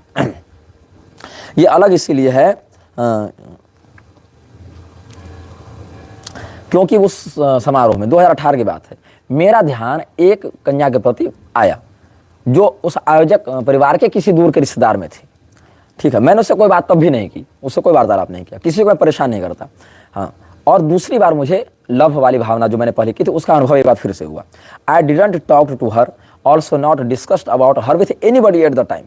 The ceremony was over and everyone was back at home, but I was unable to forget her and the reoccurring thoughts created a loophole for me। लेकिन मैं जब लौटा तो मैं उस व्यक्तित्व को भूल नहीं पा रहा था। इसका कारण था क्या? पहला, वो शाकत द्वीपीय थी, तो यहाँ धार्मिक आपत्ति नहीं। दूसरा, हमसे उम्र में कम थी। तीसरा, गृह कार्य में बहुत अधिक कुशल थी। तो कहीं ना कहीं मेरे मन में ये भावना आई, जिसको मेरे पेरेंट्स भी जानते हैं और जिसको उसके पेरेंट्स भी जानते हैं, ऐसा नहीं कि इसमें कोई छिपी बात है। कहीं ना कहीं मेरे मन में ये भावना आई कि इसी प्रकार से कोई सभ्य आचरण वाली, जो घर कार्य में दक्ष भी हो, विनम्र स्वभाव की हो, शाकद्वीपी हो, उम्र में कम हो, वो हमारे पत्नी बनकर हमारे घर गृहस्थी को संभाल सकती है, भाव था हमारे मन में। तो इसके कारण जब मेरा उसके प्रति जो मन था वो आकर्षित होने लगा, तो यहाँ तो वर्ण धर्म वाली आपत्ति भी नहीं आएगी ना। इसीलिए मैं वापस आया, तो मैं उस व्यक्तित्व से अपने दिमाग को हटा नहीं पा रहा था। तो यहाँ पर क्या हुआ, एक व्यक्ति से मैंने उसके विषय में पूछा था, होस्ट फैमिली से जुड़े हुए। तो the first person I told about this was the girls maternal uncle. जो पहला व्यक्ति जिससे मैंने इस विषय में खुलकर बात की, वो उस लड़की के मामा लगते थे, सगे भी नहीं थे, दूर के मामा लगते थे, लेकिन मामा के ही समान थे वो। मैंने उनसे कहा कि देखिए, वो जो आपकी सगी भांजी तो नहीं है, लेकिन हैं, उनके प्रति मेरे मन में ऐसा भाव आ रहा है। तो मैटरनल आंट, मामी से, मामा से नहीं, मामी से, maternal aunt, she was although shocked but consoled me by informing that the girl was already in love with another person। तो मामी जो उस लड़की की थी, उसने बताया कि उनको तो पहले आश्चर्य हुआ, लेकिन उन्होंने मुझे धैर्य बंधाया कि नहीं, उस लड़की को पहले से किसी लड़के से प्रेम है। Luckily I mutually know that person and he was just perfect for her. सौभाग्य से वो जिस लड़के से प्रेम करती थी उसको भी मैं जानता था, और उम्र, वर्ण, धर्म, वो भी शाकद्वीपीय था, वो उसके लिए बिल्कुल परफेक्ट था। उस लड़के से अगर उसका विवाह हो जाता तो कोई आपत्ति भी नहीं थी। मैं यहाँ किसी की आइडेंटिटी डिस्क्लोज नहीं करूंगा, बस एक सिचुएशन दे रहा हूँ, चूंकि वो पुस्तक में मैं लिख चुका हूँ और उसको लेकर तुम लोग आपत्ति कर रहे हो।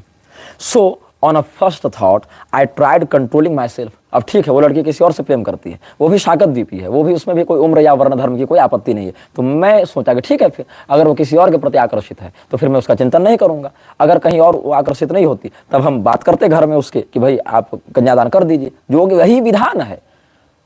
क्या शास्त्रों में, भागवत में देख लो, महाभारत में देख लो, रुरु और प्रमद्वारा का वर्णन नहीं है, जहां महर्षि रुरु प्रमद्वारा नाम की कन्या के प्रति आकर्षित होते हैं, अपने पिताजी को बताते हैं, दोनों परिवार में बात होती है, फिर वहां पर एक आकस्मिक दुर्घटना के बाद फिर दोनों का विवाह भी होता है। यही तो प्रोसेस है ना भाई। तो ये जो प्रोसेस है उसी के आधार पर मैं चल रहा था। इसमें तुम क्या पतन और क्या विलासिता दिखा रहे हो? क्या हम उस लड़की का पीछा कर रहे थे? क्या हम कोई दुर्व्यवहार कर रहे थे? ऐसा कुछ नहीं है भाई। आप कहीं गए हैं, कोई लड़की को आप देखते हैं विनम्र है, घर कार्य में दक्ष है, पढ़ी लिखी है, कोई ताम झाम नहीं है जीवन में, ऊपर से अपने वर्ण, जाति, धर्म, अवस्था के अनुकूल है, धार्मिक आपत्ति नहीं है, सामाजिक आपत्ति नहीं है, तो आप डिस्कस करेंगे ना रिश्तेदारों से कि भाई मुझे मन है वहां विवाह करने का। तो अगर होगा तो बात आगे बढ़ेगी, नहीं होगा तो नहीं बढ़ेगी। लेकिन कहीं भी विवाह होता है तो 10 जगह रिश्तों कैसे चर्चा चलती है। अब ऐसी सिचुएशन में कोई व्यक्ति गलत मार्ग का आश्रय ले तो गलत है, लेकिन मैंने तो ऐसा नहीं किया ना, जो तुम मुझे बदनाम करने के लिए रेफरेंस दे रहे हो। तो क्या हुआ, जिस लड़के से उसको प्रेम था वो भी शाकद्वीपी, और वो लड़का भी अपना रोजी रोजगार वाला ठीक था, चरित्रवान था, कोई नशा नहीं, व्यसन नहीं। तो मैंने कहा चलो वो भी लड़का ठीक है उसके लिए, और उसको प्रेम है तो अपना ठीक है, वो अपना समझ लेंगे, मैं इसमें कहीं नहीं हूँ, मैं उसको इस विषय से दिमाग हटा देता हूँ। लेकिन I tried controlling myself. The aunt also assured that she will try to have a conversation with the girl about me over this topic. लेकिन जो मामी जी थी उस कन्या की, दूर की मामी, उन्होंने कहा कोई बात नहीं, मैं उस लड़की से बात करूंगी, उसके घर वालों से बात कर लूंगी, अगर उनका अनुकूलता होगी तो फिर इधर बात आगे बढ़ेगी, आप चिंता मत कीजिए। लेकिन जैसे जैसे समय बीता मेरी स्थिति बिगड़ती गई। At the time flu my condition worsened. मैंने और भी लोगों से बात की तो लोगों ने यही कहा, this was not expected from you, I never thought that you could fall in such a humiliating situation, you are always at high morals and as far as my knowledge describes the girl is already in love with another, so you must handle the situation at your own. लोगों ने, मैंने जिनसे जिनसे सलाह मांगी उन्होंने कहा कि आप खुद इसको संभालिए, मैं इसमें क्या पढ़ूँ, सामाजिक बात है। और मैंने कभी इसमें कोई तमाशा नहीं किया, मैंने बस सलाह मांगी लोगों से कि देखो ऐसी सिचुएशन में क्या करना चाहिए, क्योंकि अगर मैं कुछ अविवेक से निर्णय लेता हूं तो मेरा लोग पर लोग दोनों बिगड़ता है ना। तो मैंने क्या किया, मैंने अपने परम मित्र अभिजीत दुबे से डिस्कस किया। अभिजीत दुबे को कहा कि अच्छा, उसको मेरे उस डिप्रेस्ड बिहेवियर से पहले अनुमान लग गया था कि कोई तो बात है। जैसे दुष्यंत शकुंतला के प्रकरण में दुष्यंत के हाव भाव को, या शंतनु और सत्यवती प्रसंग में भीष्म पितामह को लग गया था कि पिताजी के साथ जीवन में ऐसा कुछ है। तो सिचुएशन से समझ गया था अभिजीत। तो उसने सीधे मुझसे पूछा कि क्या कोई प्यार का मामला है। मैंने कहा हाँ। He said, so you are again in love. See again शब्द से ही refer to the first episode of 2013, वो जो पिछला केस नहीं मैंने बताया क्लासमेट वाला, तो उसको लगा दोनों समान सिचुएशन है। मैंने कहा नहीं, पहला वाला जो था, I cleared the situation that both cases are different. The first case was a result of adolescence and hormonal changes. I never tried or wanted to make a bonding with my classmate. Instead, I tried to forget her and even succeed in this. But the new situation is different. I am no longer a teen and I don't want to forget. I want to achieve her. ऐसा मैंने कहा. I want to marry and lead a happy life. Abhijit asked if I had a photo or phone number or if I knew her address. Abhijit ने पूछा कि क्या आप उसका पता जानते हैं। मैंने कहा नहीं। दूसरे राज्य में। क्या आप उसका फोटो जानते हैं? नहीं। क्या आप उसका नंबर दे सकते हैं? नहीं, कुछ था ही नहीं मेरे पास, मैंने लेने का प्रयास भी नहीं किया। And I stated that I don't want to keep her photo or phone number without her consent and I don't know where does she resides. It's strictly against my morals to keep a girl's photo or number without her permission.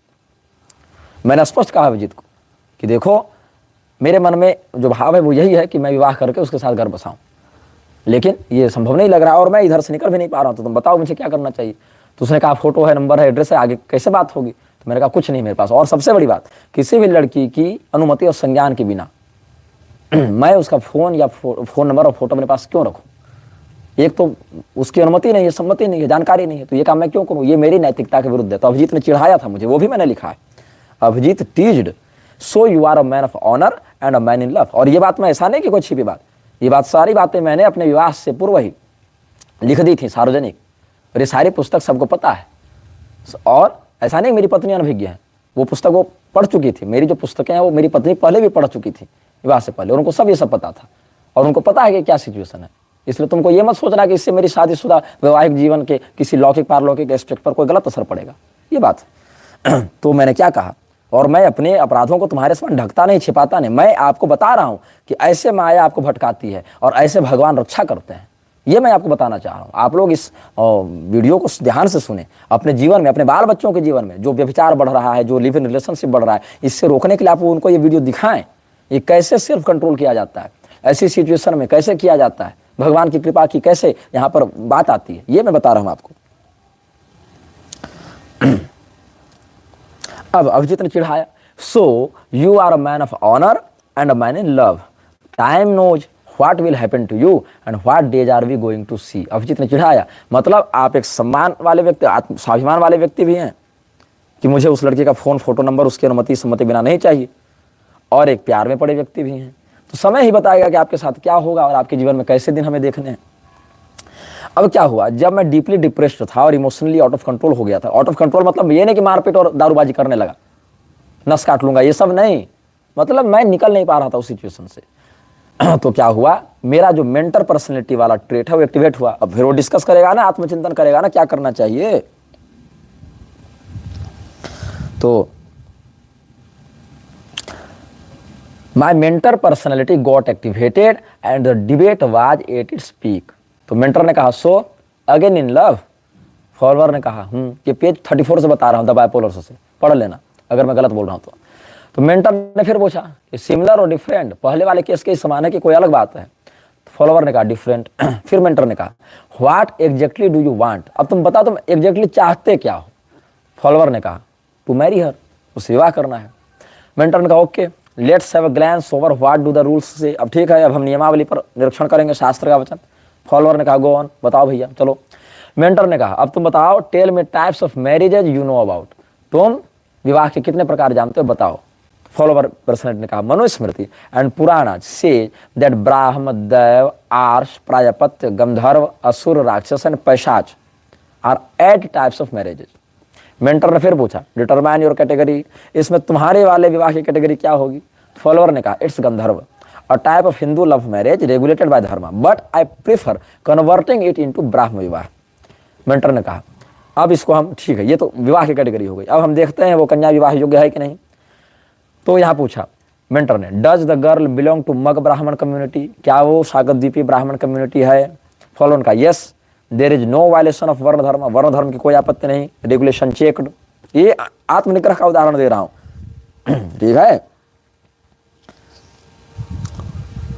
कोई पूछ रहा है कि गुरुदेव भागवत भैया ये भी बता दो कि आपका दांत किसने तोड़ा था, ये भी बता रहा हूं और इसके लिए जनेऊ छूकर भी शपथ कर सकता हूं, लेकिन क्या है कि छोटी छोटी बातों पर ऐसे शपथ नहीं किया जाता है। ये लोग तो लोग प्रसार कर रहे हैं कि पूरी पीठ के परिकरों ने मारकर मेरा दांत तोड़ दिया था, सामने वाला, ऐसा नहीं है।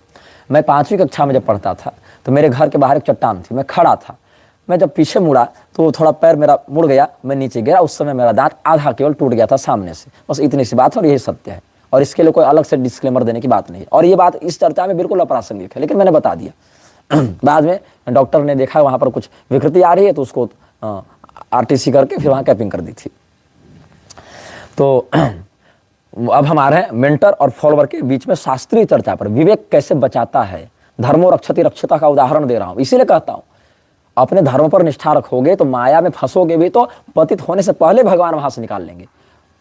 कौनते प्रतिजानी ही नमे भक्त प्रणश्यति, मेरा भक्त नष्ट नहीं होता है अर्जुन, ये मैं तुमको वचन देता हूं। भगवान कैसे कृपा करते हैं इसका उदाहरण मेरे जीवन से तुम देख सकते हो। तो बोला गया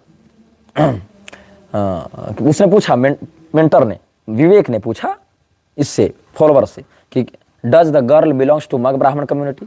कहा yes there is no violation of varna dharma, वर्ण धर्म का कोई वायलेशन नहीं किया गया है, दोनों सागरद्वीपी ब्राह्मण हैं। फिर मेंटर ने कहा चलो अब अगला, is the girl slightly below your age and height, क्या तुम्हारी लंबाई और उम्र उस लड़की से अधिक है, लड़की तुमसे कम है? मैंने कहा परफेक्टली बिलो, जितना कम हाइट और जितने कम उम्र एकदम संतुलित हो उतना ही है। ठीक। Does the girl falls outside the 5 generations from your mother and 7 generations from your father, क्या मातृपक्ष की 5 पीढ़ी और पितृपक्ष की 7 पीढ़ियों से अलग है वो कन्या? बिल्कुल, ये भी क्रॉस चेक्ड, ये सब देखना अपने जीवन में भी। फिर अब आगे बढ़ते हैं। आर द गर्ल्स गोत्र प्रवर पुर डिफरेंट फ्रॉम योर्स, क्या गोत्र प्रवर पुर ये सब अलग अलग हैं? बिल्कुल। मैंने कहा yes this was primarily checked by me, सबसे पहले यही चेक किया गया था। ठीक है, अब थोड़ी रेगुलेशंस को और प्रौढ़ करते हैं। Now let's upgrade the checks, describe the qualities that attracted you, तुमको ऐसा क्यों लगता है कि तुमको उससे प्रेम हो गया, क्यों तुम आकर्षित हुए, कुछ क्वालिटी बताओ। फॉलोअर ने बताना प्रारंभ किया, सी इज वेजिटेरियन, शाकाहारी है, डिवोशनल, धार्मिक भी है, एक्सपर्ट इन हाउस होल्ड्स, गृह कार्य में दक्ष भी है, and has all other behaviours I expect from my partner. ठीक। अब मेंटर ने फिर कहा she is in love with another person who is also a perfect groom for her, वो दूसरे पुरुष से प्रेम करती है जो उसके लिए एक उपयुक्त वर भी है। What do you expect that she can nod in affirmative, why do you expect that she can nod in affirmative, तुमको ऐसा क्यों लगता है कि तुम्हारे प्रति वो सकारात्मक उत्तर देगी? फॉलोअर ने कहा because the person she loves doesn't loves her back, he is not interested marrying her, thus in any situation there is no future. मैंने कहा इसीलिए क्योंकि जिस लड़के से वो प्रेम करती उसको भी मैं पर्सनली जानता हूं, लेकिन वो तो इससे प्रेम नहीं करता, तो वो विवाह जैसी कोई बात है भी नहीं, और उस कन्या का विवाह उससे हुआ भी नहीं बाद में। खैर, लेकिन इस समय क्या हुआ, तो मेंटर ने कहा as there is no violation of dharma in this case, you may proceed to do whatever you want, seek advice from elders, but whatever you do would have direct influence to society as you are a role model to many people। देखो, वर्ण धर्म की कोई आपत्ति नहीं, गोत्रपुर की कोई आपत्ति नहीं, शाकाहारी भी है, उम्र, सब दिक्कत, कोई मतलब कोई धार्मिक आपत्ति ही नहीं है इसमें। तो तुम आगे जो करना चाहो कर सकते हो, लेकिन कुछ भी करने से पहले अपने बड़ों से मार्गदर्शन लेकर करना, क्योंकि तुम्हारी छवि समाज में एक आदर्श व्यक्ति के रूप में है। अनेकों लोग तुमको अपना आदर्श मानते हैं, तुम्हारे कृत्य से वो प्रभावित होंगे, प्रेरणा लेंगे, इसलिए कुछ भी करोगे बड़ों से मार्गदर्शन लेकर करना। बाकी इसमें धार्मिक रूप से कोई विषय आपत्तिजनक नहीं है। एडिशनली और एक बात बता दूं, your deeds will solemnly determine your urdhvagati और अधोगति आफ्टर लाइफ। लेकिन तुम जो भी करोगे उससे सीधे सीधे तुम्हारी ऊर्ध्वगति या अधोगति तय होगी। और ये केवल मेरे साथ नहीं, ये संयम मर्यादा हर व्यक्ति के साथ है।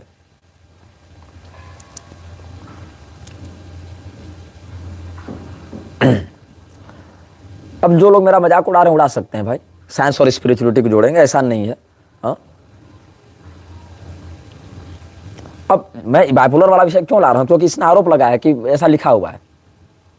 तो वहां पर भी उस समय भी मेरा निग्रहाचार्य के रूप में आत्मनिग्रह करने के लिए प्रयासरत रहना, व्यभिचार की ओर नहीं जाना, मेरा आत्मनिग्रह करने के लिए प्रयासरत रहना और अंततः भगवत कृपा से उसमें सफल होना, यही मैंने लिखा है, जो ये नहीं बताएगा।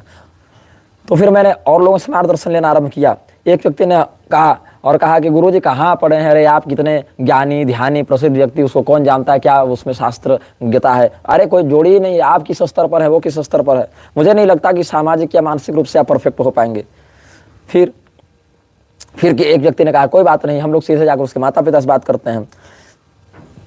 फिर किसी व्यक्ति ने कहा कि देखिए, एक काम आप कीजिए, ये सबसे बचने के लिए किसी विशेष संयम परक मंत्र की साधना कीजिए और उस मंत्र के माध्यम से मनोनिग्रह का प्रयास कीजिए। मैंने कहा ये भी ठीक है। और मेरा शरीर जो है अच्छा, फिर उन्होंने ये सलाह और दी थी एक ब्राह्मण देवता ने कि अगर आपको इसमें आगे बढ़ना तो सबसे पहले तो आपको अपने माता पिता से इस विषय में डिस्कस करना चाहिए। ठीक है, तो मैंने कहा चलो ठीक है। तो मेरा स्वास्थ्य उस समय बहुत ज़्यादा गिर रहा था, क्योंकि मन जो है वो शरीर, मन की जो स्थिति उससे शरीर पर बहुत अधिक प्रभाव पड़ता है। मन अगर अच्छा है तो शरीर स्वस्थ रहेगा, मन अगर बुरा है तो खाना पीना नींद भूख सब छूट जाएगी ना, शरीर पर असर पड़ने लगेगा। तो my health was dropping like disaster, so I went Varanasi to meet Brajesh Pathak. He is my elder cousin and a very knowledgeable person. मेरा स्वास्थ्य बहुत तेजी से बिगड़ रहा था, इसलिए मैं वाराणसी चला गया ब्रजेश पाठक जी के पास। ब्रजेश पाठक जी कौन है? उस समय वो वाराणसी में काशी हिंदू विश्वविद्यालय से ज्योतिष में आचार्य कर रहे थे। मैं सोचा थोड़ा तीर्थाटन करेंगे, जो मंत्र जपना है वहीं जपेंगे, थोड़ा पाठक भैया से पूछेंगे क्या ग्रह दशा कुंडली चल रही, भैया थोड़ा कुछ बताइए, ग्रह जो क्यों ऐसे मन में जीवन में ऐसी स्थिति आ रही है। पाठक भैया ने बहुत अच्छे से उस चीज़ को हैंडल किया, मुझे मार्गदर्शन भी दिया। इसके लिए हम जीवन भर उनके आभारी रहेंगे। रिश्ते में वो हमारे एल्डर कजिन लग जाते हैं और बहुत इस मामले में बहुत अनुभवी ज्ञानी व्यक्ति हैं। तो when I discussed the situation he demanded my kundli and said that you are going through situations favourable to marriage but you may face a severe fall in reputation. बोले कि आपके यहाँ जो आपकी कुंडली में तो शुक्र का योग चल भी रहा है और ऐसा योग जो बताए हो कि विवाह के अनुकूल ही चल रहा है, इसीलिए ऐसी मानसिकता बन रही है।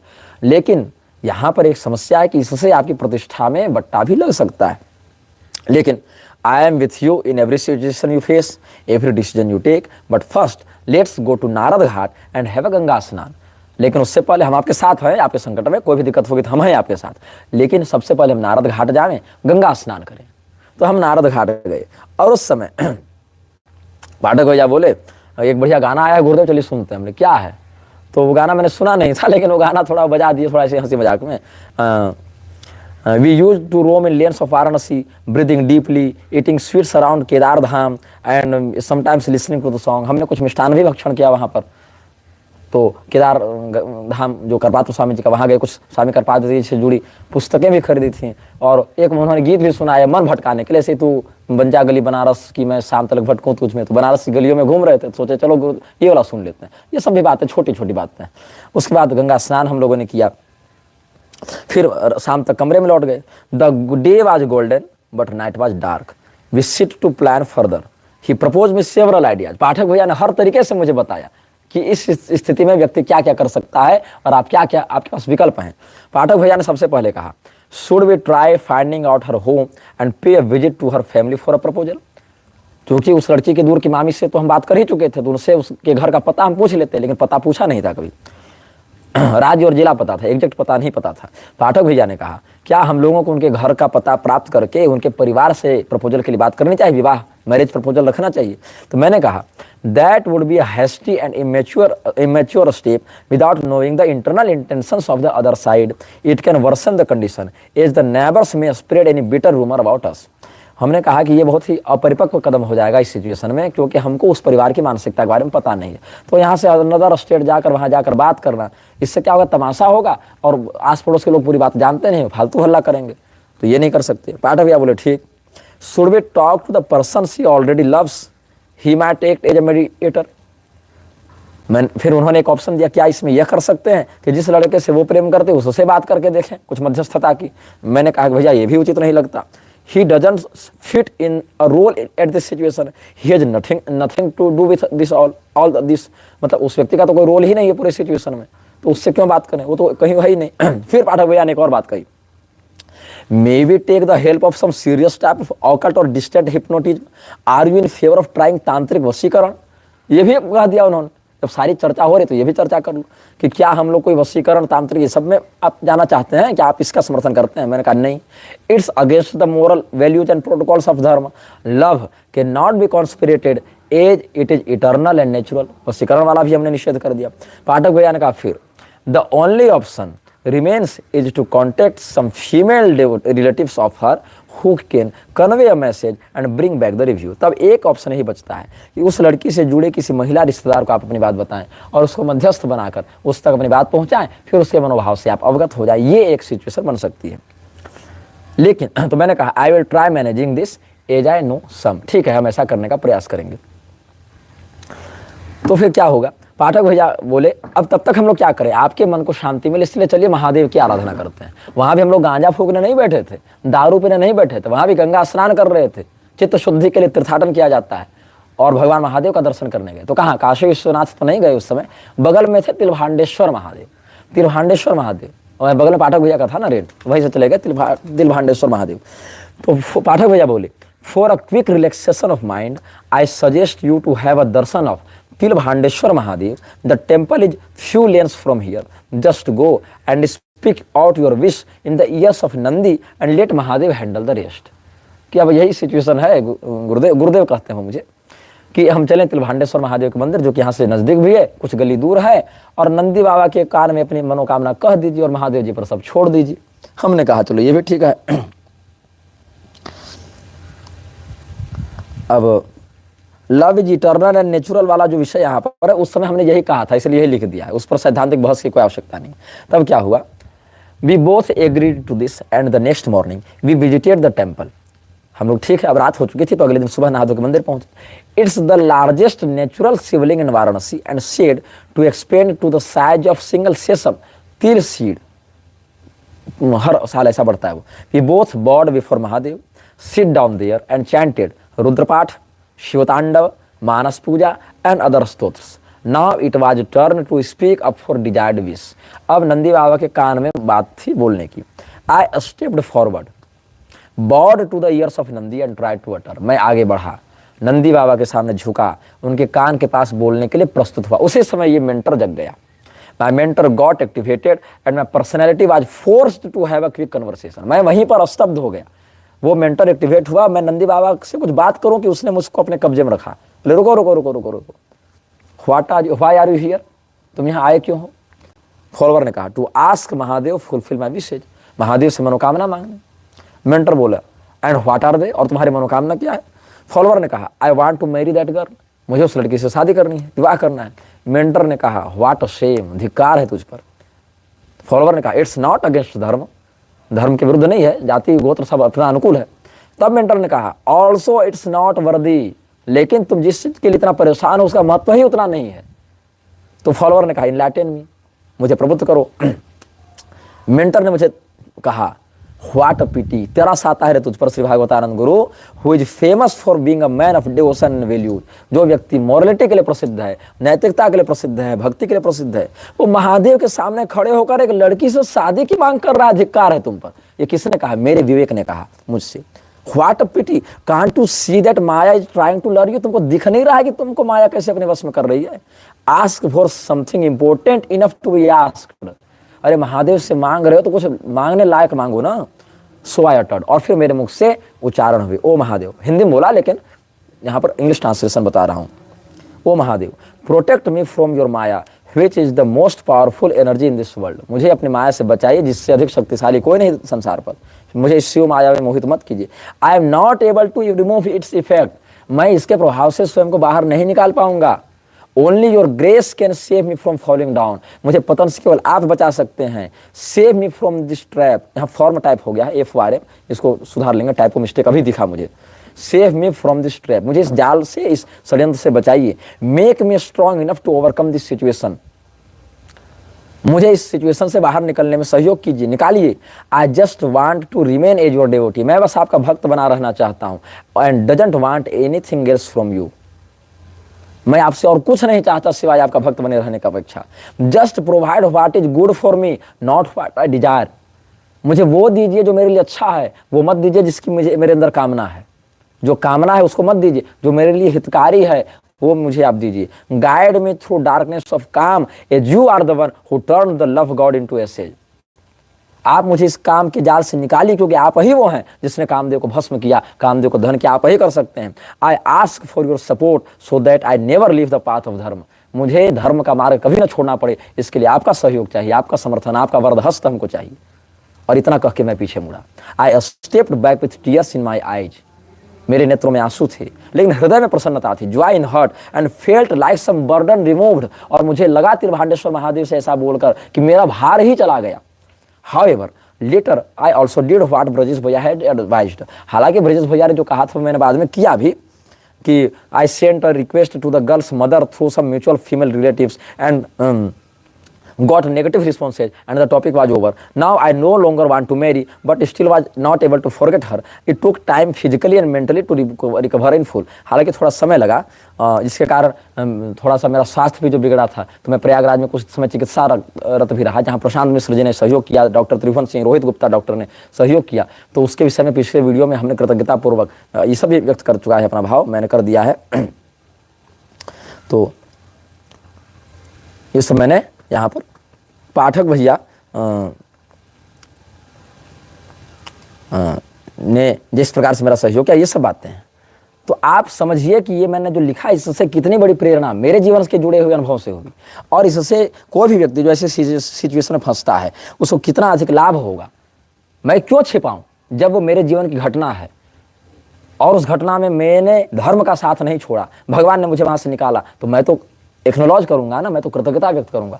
इस बात को लेकर अगर तुम कहते हो कि किस बात का निग्रहाचार्य जो स्त्री के मोह में फंस गया, तो भैया स्त्री के मोह में तो विश्वामित्र जी भी फंसे थे, और विश्वामित्र जी तो सत्ययुग में उड्डयन पीठ के निग्रह मंडल में आज्ञाधिकारी, युगाधिकारी मंडल के निग्रहाचार्य हैं विश्वामित्र जी। तो वो कैसे फंस गए थे? अरे मत्स्येंद्रनाथ जी कैसे फंस गए थे?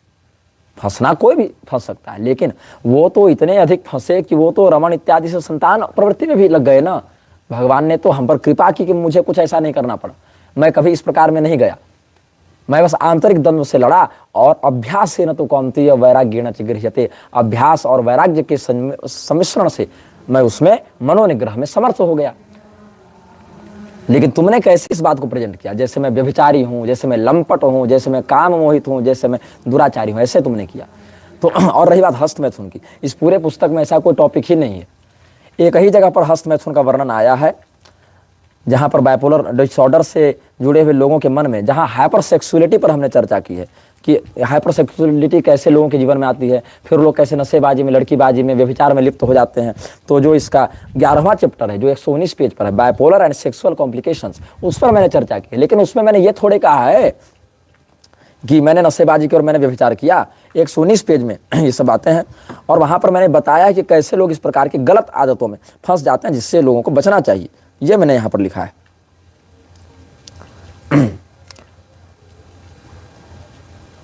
और इसमें एक वहां पर वो शब्द मुझे मिल नहीं रहा है,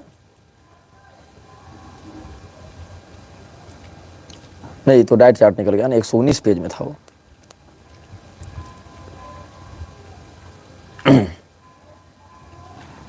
खैर वो आप निकाल लेंगे, 119 पेज के बाद से वो वाला विषय।